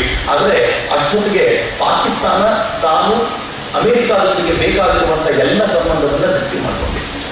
ಪಾಕಿಸ್ತಾನದಲ್ಲಿ ಜುಲ್ಫಿಕರ್ ಅಲಿ ಭುಟ್ಟೋ ಅಂತಿದ್ದ, ನೀವೆಲ್ಲ ಕೇಳಿರಬೇಕು, ಬೆಂಜೀರ್ ಭುಟ್ಟೋ ಒಂದೇ ಹೇಳ್ತೀನಿ. ಈ ಜುಲ್ಫಿಕರ್ ಅಲಿ ಭುಟ್ಟೋ ಪಾಕಿಸ್ತಾನದಲ್ಲಿ ಮಂತ್ರಿಯಾಗಿದ್ದವನು. ಈ ಸೇನೆ ಎಲ್ಲಿವರೆಗೂ ಆಳ್ವಿಕೆ ನಡೆಸುತ್ತೋ ಅಲ್ಲಿವರೆಗೂ ತಾನು ದೊಡ್ಡ ಹುದ್ದೆ ಏರ್ಲಿಕ್ಕಾಗಲ್ಲ, ಈ ಸೇನೆಯ ಮಾನ ಮರ್ಯಾದೆ ಹಾಳು ಮಾಡಬೇಕು ಅಂತ ಸ್ಪಷ್ಟ ನಿಶ್ಚಯ ಮಾಡಿದ. ಅದಕ್ಕೆ ಅವ್ನು ಏನ್ ಮಾಡ್ದ, ಇವ್ನ ತಲೆ ಅಯ್ಯೂಬ್ ಖಾನ್ ತಲೆ ತುಂಬಿದ, ಭಾರತ ತುಂಬಾ ವೀಕ್ ಆಗೋಗಿದೆ, ಹೆಂಗಾದ್ರೂ ಮಾಡಿ ಭಾರತದ ಮೇಲೆ ಯುದ್ಧ ಮಾಡೋ ತಯಾರಿ ಮಾಡಬೇಕು ಅಂತ. ಕಾಶ್ಮೀರದಲ್ಲೂ ಕೂಡ ಬೆಂಕಿ ಆಳ್ತಾ ಇದೆ, ಕಾಶ್ಮೀರವನ್ನ ಮುಕ್ತಗೊಳಿಸಬೇಕು ಅಂತ ಜನ ಕಾಯ್ತಿದ್ದಾರೆ. ಒಂದ್ಸಲ ನುಗ್ಗಿ ಇಡೀ ಕಾಶ್ಮೀರವನ್ನ ನಮ್ಮ ತೆಗೆದುಕೊಂಡ್ಬಿಡೋಣ, ನಾವು ಒಂದಿನ ಧೈರ್ಯ ಆಳ್ವಿಕೆ ಮಾಡಬಹುದು ಅಂತ ಕನಸು ಕಾಣೋದಕ್ಕೆ ಶುರು ಮಾಡ್ಬಿಟ್ಟ. ಅಯ್ಯೂಬ್ ಖಾನ್ ಅನಿಸ್ತು, ಸಾಧ್ಯ ಏನಪ್ಪ ನೋಡಿರ್ತಾನ. ಅಮೆರಿಕ ಮತ್ತು ಪಾಕಿಸ್ತಾನ ಎಷ್ಟು ಕ್ಲೋಸ್ ಫ್ರೆಂಡ್ಸ್ ಆಗ್ಬಿಟ್ಟಿತ್ತು ಅಂತಂದ್ರೆ, ಪಾಕಿಸ್ತಾನ ಸಿಯಾಟೋದ ಒಂದು ಮೆಂಬರ್ ಕೂಡ ಆಗಿದ್ದರಿಂದ ಅತ್ಯಾಧುನಿಕ ಶಸ್ತ್ರಾಸ್ತ್ರಗಳು ನೇರ ಅಮೆರಿಕದಿಂದ ಪಾಕಿಸ್ತಾನಕ್ಕೆ ಬಂದಿಳಿತಿದ್ವು. ಅತ್ಯಾಧುನಿಕ ಶಸ್ತ್ರಾಸ್ತ್ರಗಳು ಹೆಂಗಿದ್ದು ಗೊತ್ತಾ? ಅತ್ಯಾಧುನಿಕವಾದ ಟ್ಯಾಂಕ್ಗಳು ಬಂದಿದ್ವು, ಅತ್ಯಾಧುನಿಕವಾದ ವಿಮಾನಗಳು ಬಂದಿದ್ವು, ಅತ್ಯಾಧುನಿಕವಾದ ಶಸ್ತ್ರಗಳು ಅವ್ರ ಕೈಯಲ್ಲಿದ್ವು. ಇವೆಲ್ಲವನ್ನು ನೋಡಿದ್ರೆ ಪಾಕಿಸ್ತಾನಕ್ಕೆ ಅನ್ನಿಸ್ತಿತ್ತು ಭಾರತದ ಹತ್ರ ಯಾವುದೂ ಇಲ್ಲ, ಹೀಗಾಗಿ ಗೆಲ್ಲೋದು ಖಾತ್ರಿ ಯುದ್ಧ ಮಾಡಲೇಬೇಕು ಅಂತ. ಪಾಕಿಸ್ತಾನ ಎಷ್ಟು ವ್ಯವಸ್ಥಿತವಾಗಿ ಯೋಜನೆ ಮಾಡ್ಕೊಂಡಿತ್ತು ಅಂತಂದ್ರೆ, ಜಗತ್ತಿನ ಎಲ್ಲ ಮುಸಲ್ಮಾನ ರಾಷ್ಟ್ರಗಳೊಂದಿಗೆ ತನ್ನ ಸಂಬಂಧವನ್ನು ಬೆಳೆಸಿಕೊಂಡು ನಾನು ಏನೇ ಮಾಡಿದ್ರು ಬೆಂಬಲ ಇರುವಂತೆ ನೋಡ್ಕೋಬೇಕು ಅಂತ ವ್ಯವಸ್ಥೆ ಮಾಡ್ಕೊಂಡಿತ್ತು. ಎಲ್ಲಿವರೆಗೂ ಅಂದ್ರೆ ಇಂಡೋನೇಷ್ಯಾದ ಜೊತೆ ಮಾತುಕತೆ ಮಾಡಿಕೊಂಡು ನಾಳೆ ಒಂದಿನ ಸಮುದ್ರ ಮಾರ್ಗದ ಮೂಲಕ ನೀವು ದಾಳಿ ಮಾಡಿ ಅವರನ್ನು ಭಾರತಕ್ಕೆ ಇನ್ನೊಂದು ಸ್ವಲ್ಪ ತೊಂದರೆ ಕೊಡಬಹುದು ಅಂತ ಇಂಡೋನೇಷ್ಯಾ ಈ ದೇಶದ ಅಂಡಮಾನ್ ನಿಕೋಬಾರ್ ದ್ವೀಪಗಳನ್ನ ಕಿತ್ಕೊಳ್ಬೇಕು ಅಂತ ಪ್ಲಾನ್ ಮಾಡ್ಕೊಂಡ್ಬಿಟ್ಟಿತ್ತು. ವ್ಯವಸ್ಥಿತವಾದ ಯೋಜನೆ. ಈ ದೇಶವನ್ನು ಆಳೋ ಪುಣ್ಯಾತ್ಮ ನೆಹರು ಗೊತ್ತೇ ಇಲ್ಲ. ನಾನು ಸುಮ್ಮನೆ ಬಹಳ ಬೇಜಾರಿಂದ ಹೇಳ್ತೀನಿ ಅಂದ್ರೆ, ಯಾವುದೋ ಪಕ್ಕದೊಂದು ಪುಟ್ಟ ರಾಷ್ಟ್ರ ಪಾಕಿಸ್ತಾನ ಈ ಯೋಜನೆ ಮಾಡ್ಬೇಕಾದ್ರೆ ಆಳುವ ನಾಯಕರಿಗೆ ನಯಾ ಪೈಸೆ ಗೊತ್ತಿರಲಿಲ್ಲ ಅಂತಂದ್ರೆ ಅದು ಯಾವ ತರದ ಗೂಢಚರ್ಯೆ ಇರುತ್ತೆ, ಅದು ಯಾವ ತರದ ರಾ ವ್ಯವಸ್ಥೆಗಳಿರುತ್ತೆ ಅಂತ ನನಗಂತೂ ಅರ್ಥ ಆಗಲ್ಲ ಅಂತ. ಪಾಕಿಸ್ತಾನ ತಯಾರು ಮಾಡ್ಕೊಂಡು ಪಾಕಿಸ್ತಾನ ಯುದ್ಧಕ್ಕೆ ಸಿದ್ಧವಾಗಿ ನಿಂತ್ಕೊಂಡು ಭಾರತದ ಆಕ್ರಮಣ ಸಜ್ಜಾಯಿತು. ಆಕ್ರಮಣ ಮಾಡಬೇಕಾದ್ರೆ ಹೆಂಗ್ ಮಾಡ್ಕೊ ಗೊತ್ತೇನು? ಇವತ್ತು ನಾವು ಹೇಳ್ತೀವಿ, ವಾಸ್ತವವಾಗಿ 1965 ಯುದ್ಧ ಶುರುವಾಗಿದ್ದು ಸೆಪ್ಟೆಂಬರ್ ಅಲ್ಲಿ ಅಂತ ಖಂಡಿತವಾಗ್ಲೂ ಇಲ್ಲ. 1962 ಯುದ್ಧದಲ್ಲಿ ಭಾರತ ಸೋತ ನಂತರ ಪಾಕಿಸ್ತಾನ ಕಾನ್ಫಿಡೆನ್ಸ್ ಬಂದಿತ್ತು, ಈ ದೇಶದ ಸೈನಿಕರು ಹತಭಾಗ್ಯರಾಗಿದ್ದಾರೆ, ಅವರ ಒಂದು ಚೂರು ಕಾನ್ಫಿಡೆನ್ಸ್ ಇಲ್ಲ, ಈ ಅವಕಾಶ ಬಳಸ್ಕೊಂಡು ಯುದ್ಧ ಮಾಡಬೇಕು, ಅವರು ಆದಷ್ಟು ಬೇಗ ಎಷ್ಟು ಸಾಧ್ಯವೋ ಅಷ್ಟು ಶಸ್ತ್ರಾಸ್ತ್ರಗಳನ್ನು ಸಂಗ್ರಹಿಸಿದ್ರು, ಜಗತ್ತಿನ ಜೊತೆ ಮಾತುಕತೆ ಮಾಡ್ತಿದ್ರು. ಅಷ್ಟೊತ್ತಿಗೆ ಸರಿಯಾಗಿ ಈ ದೇಶದಲ್ಲಿ ಪ್ರಧಾನಮಂತ್ರಿಯಾಗಿ ಈ ದೇಶವನ್ನ ತಾನೊಬ್ಬರೇ ಮುನ್ನಡೆಸ್ತೀನಿ ಅಂತ ಹೇಳ್ತಿದ್ದಂತ ನೆಹರು ತೀರ್ಕೊಂಡು, ಅವ್ರು ತೀರ್ಕೊಂಡಾಗ ಪಾಕಿಸ್ತಾನ ಅನ್ಕೊಳ್ತು ನೆಹರು ತೀರ್ಕೊಂಡಿರೋದ್ರಿಂದ ಭಾರತ ಮುಂದೆ ಏನು ಅಂತ ಗೊತ್ತಿಲ್ಲದೆ ಒದ್ದಾಡ್ತಿದೆ, ಈ ಮುಂದೇನು ಮಾಡ್ಲಿಕ್ಕಾಗಲ್ಲ, ಸಿಕ್ಕಿದ್ದೇ ಚಾನ್ಸ್ ಅಟ್ಯಾಕ್ ಮಾಡಬೇಕು ಅಂತ.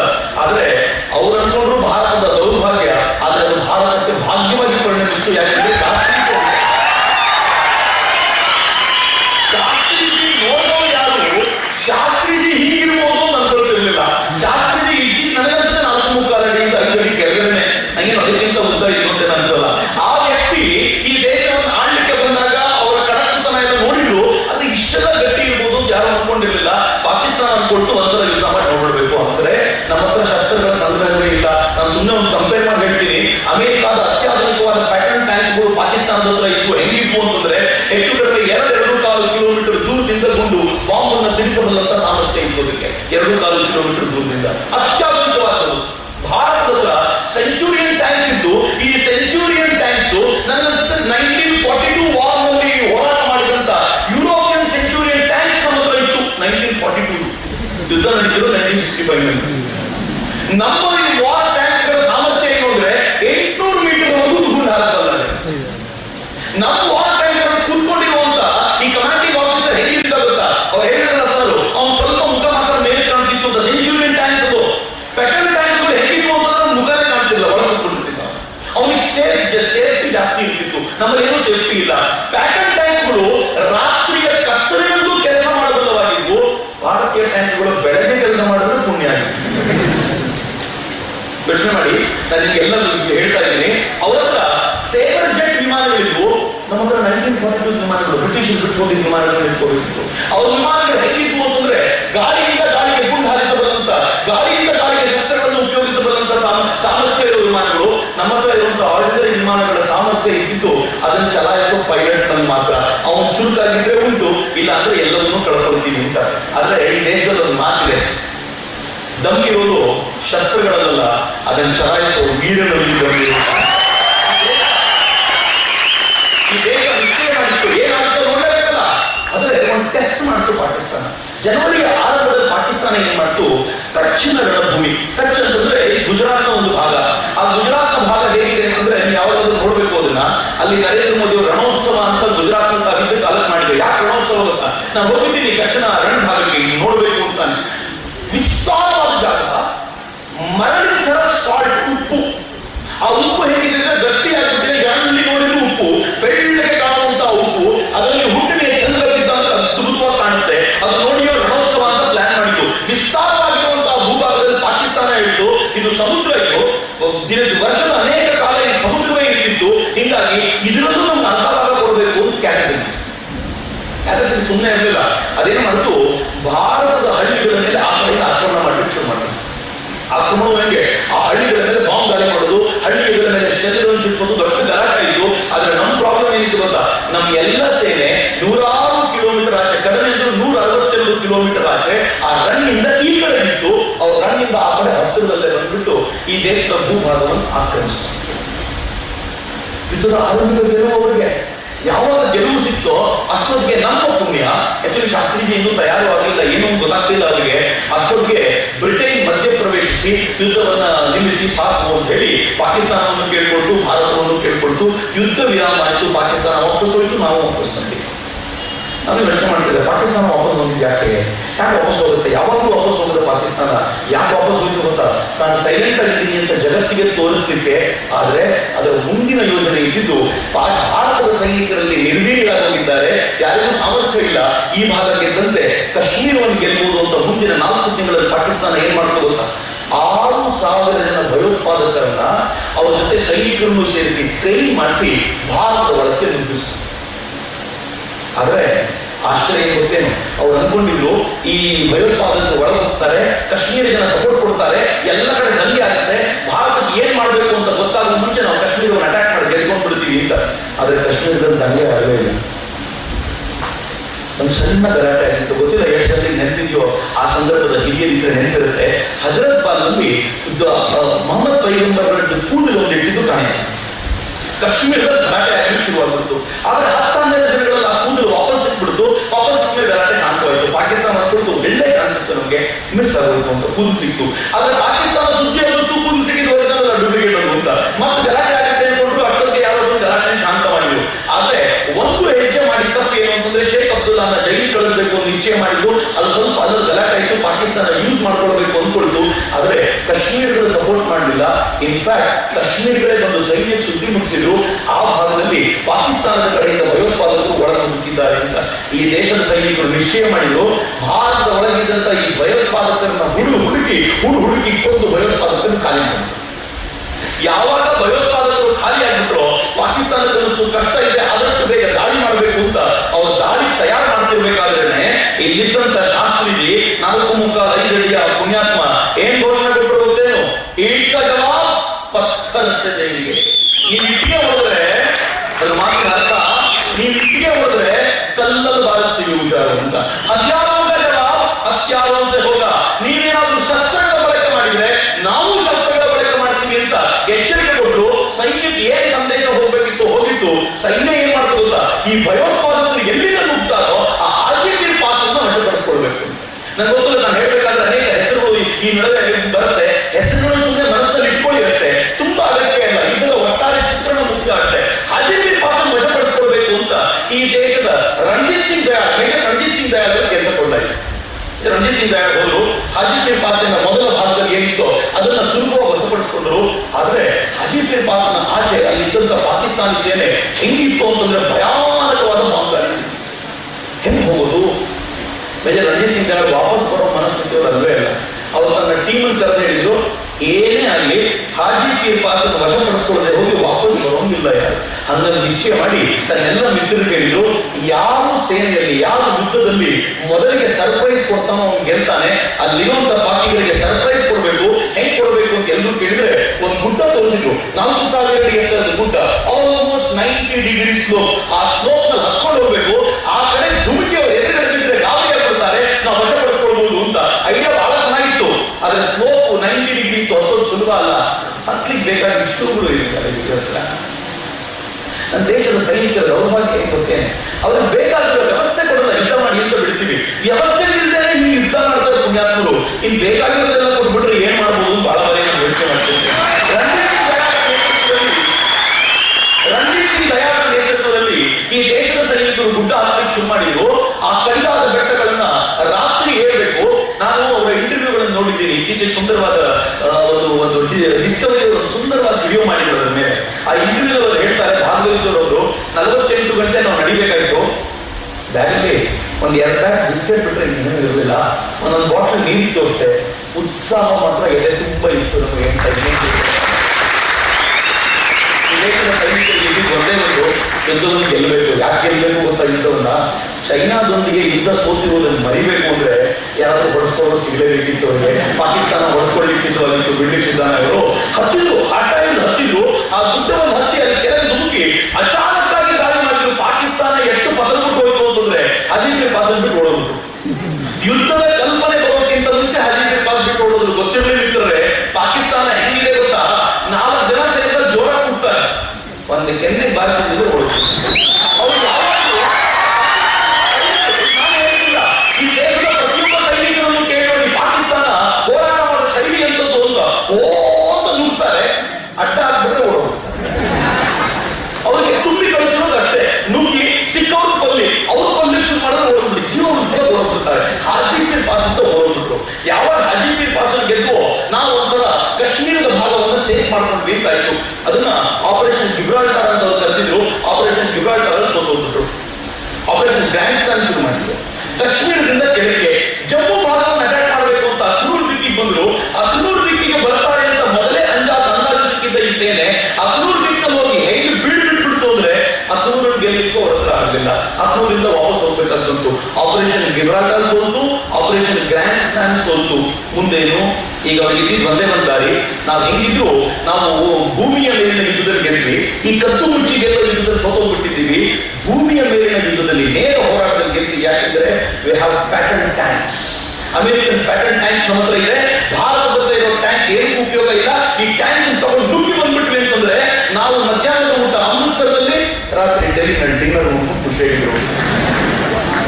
ಅನ್ಕೊಂಡಿದ್ರು ಆ ಸೈನಿಕರ ತಲೆಲ್ಲ ಹಂಗೆ ತುಂಬಲಾಗಿತ್ತು. ಅದಕ್ಕೆ ಅವ್ರು ಏನ್ ಮಾಡಿದ್ರು, ಪಂಜಾಬಿನ ಭಾಗಕ್ಕೆ ಬಂದು ಪಂಜಾಬ್ನ ಅಸಲ್ ಉತ್ತರದ ದೊಡ್ಡ ಕದನ ಆಯಿತು. ಈ ಅಸಲ್ ಉತ್ತರ ಕದನ ಹೆಂಗಿತ್ತು ಗೊತ್ತೇನು, ಈ ದೇಶದ ಮೇಲೆ ಪೆಟ್ರೋಲ್ ಟ್ಯಾಂಕ್ಗಳು ಬಂದಿವೆ. ನನ್ನ ದೇಶದ ಸೈನಿಕರಿಗೆ ಏನ್ ಹೇಳಿದ್ದಾರೆ ಗೊತ್ತಾ, ಎಲ್ರಿಗೂ ಗೊತ್ತಿರೋದು ಏನು ಅಂದ್ರೆ ಪೆಟ್ರೋಲ್ ಟ್ಯಾಂಕ್ಗಳು ಅಮೆರಿಕನ್ ಟ್ಯಾಂಕ್ಸ್ ಸಿಕ್ಕಾಪಟ್ಟೆ ಪವರ್ಫುಲ್, ಅದ್ರ ಎದುರಿಗೆ ನಮ್ಮ ಟ್ಯಾಂಕ್ಗಳು ನಿಲ್ಲಲ್ಲ, ಏನ್ ಮಾಡಬೇಕು ಅಂತ ಗೊತ್ತಿಲ್ಲ. ಯಾರಿಗೂ ಏನು ಪೆಟ್ರೋಲ್ ಟ್ಯಾಂಕ್ಗಳ ಬಗ್ಗೆ ಗೊತ್ತೇ ಇಲ್ಲ. ಅಂತಂದ್ರೆ ಈ ದೇಶದ ಸೈನಿಕರು ಏನ್ ಮಾಡಬೇಕು ಅಂತ ನಿಶ್ಚಯ ಮಾಡಿ ಅಸಲ್ ಉತ್ತರ ಪ್ಲಾನ್ ಮಾಡಿದ್ರು. ತುಂಬಾ ಸುಂದರವಾದ ಪ್ಲಾನ್ ಇದು. 1965 ಬೆಸ್ಟ್ ಪಾರ್ಟ್ ಇದು. ನಂಗೆ ಬಹಳ ಖುಷಿಯಾಗಿತ್ತು 1965 ಈ ಘಟನೆ ಹೇಳ್ಬೇಕಾದಾಗ. ಅಸಲ್ ಉತ್ತರದಲ್ಲಿ ಏನ್ ಮಾಡಿದ್ರು, ಪಾಕಿಸ್ತಾನಿ ಟ್ಯಾಂಕ್ಗಳು ಬರೋದನ್ನು ನೋಡ್ಬೇಕಾದ್ರೆ ನನ್ನ ದೇಶದ ಪುಟ್ಟ ಪುಟ್ಟ ಟ್ಯಾಂಕ್ಗಳು ಅವು 2 ಕಿಲೋಮೀಟರ್ ದೂರದಿಂದ ಬಾಂಬ್ ಸಿಕ್ಕಿದ್ರೆ ನನ್ನ ದೇಶದ ಟ್ಯಾಂಕ್ಗಳು ಹೋಗ್ಬಿಡ್ತವೆ. ಆದ್ರೆ ನನ್ನ ದೇಶದ ಟ್ಯಾಂಕ್ಗಳು ಅವ್ರನ್ನ ನಾಶ ಮಾಡಬೇಕು ಅಂದ್ರೆ 800 ಮೀಟರ್ ವರೆಗೂ ಬರಲೇಬೇಕು. ಅದಕ್ಕಿರೋದು ಒಂದೇ ಒಂದು ದಾರಿ, ನನ್ನ ದೇಶದ ಟ್ಯಾಂಕ್ಗಳನ್ನು ಮುಚ್ಚಿಡಬೇಕು. ಹೆಂಗ್ ಮುಚ್ಚಿಡೋದು? ಪುಣ್ಯ ಪಂಜಾಬಿನ ಭಾಗದಲ್ಲಿ ಕಬ್ಬಿನ ಗದ್ದೆಗಳು ಚೆನ್ನಾಗಿ ಬೆಳೆದು ನಿಂತಿದ್ವು. ಕಬ್ಬಿನ ಗದ್ದೆಯಲ್ಲಿ ನನ್ನ ದೇಶದ ಟ್ಯಾಂಕ್ಗಳು ಮುಚ್ಚಿಕೊಂಡ್ಬಿಡ್ಬೇಕು. 10 ಕಣಗಳು. ಅದನ್ನ ಏನ್ ಕರೀತಾರೆ ಗೊತ್ತಾ, ಅಶ್ವಪಾದ ಅಂತ ಕರೀತಾರೆ. ಅಶ್ವಪಾದ ಅಂತಂದ್ರೆ ಯು ಶೇಪ್ ನಲ್ಲಿ ಟ್ಯಾಂಕ್ಗಳು ನಿಲ್ಲಿಸ್ಕೊಂಡ್ರು. ಒಂದು ಟ್ಯಾಂಕ್ ಬರುತ್ತೆ ಅಂತಂದ್ರೆ ಯು ಶೇಪ್ ನಲ್ಲಿ ನಮ್ಮ ಟ್ಯಾಂಕ್ಗಳು ನಿಲ್ಲಿಸ್ಕೊಳ್ಳೋದು. ಯಾಕಂದ್ರೆ ನಮ್ಮ ಟ್ಯಾಂಕ್ ಅವ್ರಿಗಿಂತ ವೀಕ್ ಅಂತ ನಮ್ಮ ಭಾವನೆ. ಯು ಶೇಪ್ ನಲ್ಲಿ ನಿಂತ್ಕೊಳ್ಳೋದು, ಅವ್ರ ಟ್ಯಾಂಕ್ಗಳು ಹತ್ತಿರಕ್ಕೆ ಬರೋದು ಕಾಯೋದು. ಹತ್ತಿರಕ್ಕೆ ಬಂದ ಮೇಲೆ ಹೆಂಗೆ ಸಿಡಿಯೋದು ನಮ್ಮ ಟ್ಯಾಂಕ್ಗಳು ಅಂತಂದ್ರೆ ಪಾಕಿಸ್ತಾನಿಗೆ ಎಕ್ಸ್ಪೆಕ್ಟ್ ಮಾಡಿರಲಿಲ್ಲ. ಟ್ಯಾಂಕ್ ತಗೊಂಡು ವಾಪಸ್ ಓಡೋದೂ ಇಲ್ಲ. ಯಾಕಂದ್ರೆ ಯು ಶೇಪ್ ನಲ್ಲಿರೋ ಟ್ಯಾಂಕ್ಗಳ ಜೊತೆ ಫೈಟ್ ಮಾಡಲೇಬೇಕು, ಮಾಡಿ ಸಾಯಬೇಕಾದ ಪರಿಸ್ಥಿತಿಯನ್ನ ಈ ದೇಶದ ಜನರು ಟ್ರ್ಯಾಪ್ ಮಾಡಿಟ್ರಲ್ಲ, ಅದು ಅದ್ಭುತವಾದ ಹೋರಾಟ ಆಗಿದೆ. ನಾವು 1965 ವಾರ್ ಮುಗಿದಂತೆ ಆಮೇಲೆ ಜನ ಹತ್ರ ಮಾತಾಡಿದ ಈ ಅದ್ಭುತವಾದ ಟ್ಯಾಂಕ್ ಇಟ್ಕೊಂಡು ಅವ್ರು ಯಾಕೆ ಅದನ್ನ ಬಳಸ್ಕೊಳ್ಳಿಕ್ಕಾಗದೆ ಸೋತೋದು ಅಂದ್ರೆ ಚಕ್ರವರ್ತಿ ಅದ್ಭುತವಾದ ಟ್ಯಾಂಕ್ ಇಟ್ಟಂತೆ ಬಳಸೋ ಐಡಿಯಾ ಗೊತ್ತಿರಲಿಲ್ಲ ಅವ್ರಿಗೆ. ಹೆಂಗ್ ಬಳಸಬೇಕು ಅಂತ ಗೊತ್ತಿರಲಿಲ್ಲ ಅವ್ರಿಗೆ. ಅಮೆರಿಕ ಟ್ಯಾಂಕ್ ಕೊಟ್ಟು ಸುಮ್ಮನಾಗಿತ್ತು, ಇದನ್ನು ಬಳಸೋ ಟ್ರೈನಿಂಗ್ ತಗೊಂಡಿರ್ಲಿಲ್ಲ ಅವರು. ಎರಡನೇದು, ಎಷ್ಟು ಪ್ಯಾನಿಕ್ ಆಗಿತ್ತು ಪಾಕಿಸ್ತಾನ ಅಂತಂದ್ರೆ ಬೆಳಿಗ್ಗೆ ಈ ದೇಶದ ಅಟ್ಯಾಕ್ ಆಗದೆ ಓಡೋಗ್ತಿದ್ದಂತ ಪಾಕಿಸ್ತಾನಿ ಟ್ಯಾಂಕ್ಗಳು ರಾತ್ರಿ ಅಟ್ಯಾಕ್ ಮಾಡಬಹುದಾದ ಸಾಧ್ಯತೆ ಇತ್ತು. ಆದ್ರೆ ಅವರಿಗೆ ಪ್ಯಾಟರ್ನ್ ಟ್ಯಾಂಕ್ಗಳು ರಾತ್ರಿ ಅಟ್ಯಾಕ್ ಮಾಡಬಹುದು ಅನ್ನೋದು ಮರೆತೇ ಹೋಗಿ ಅಟ್ಯಾಕ್ ಮಾಡೋ ಪರಿಸ್ಥಿತಿಯಲ್ಲೇ ಇರಲಿಲ್ಲ.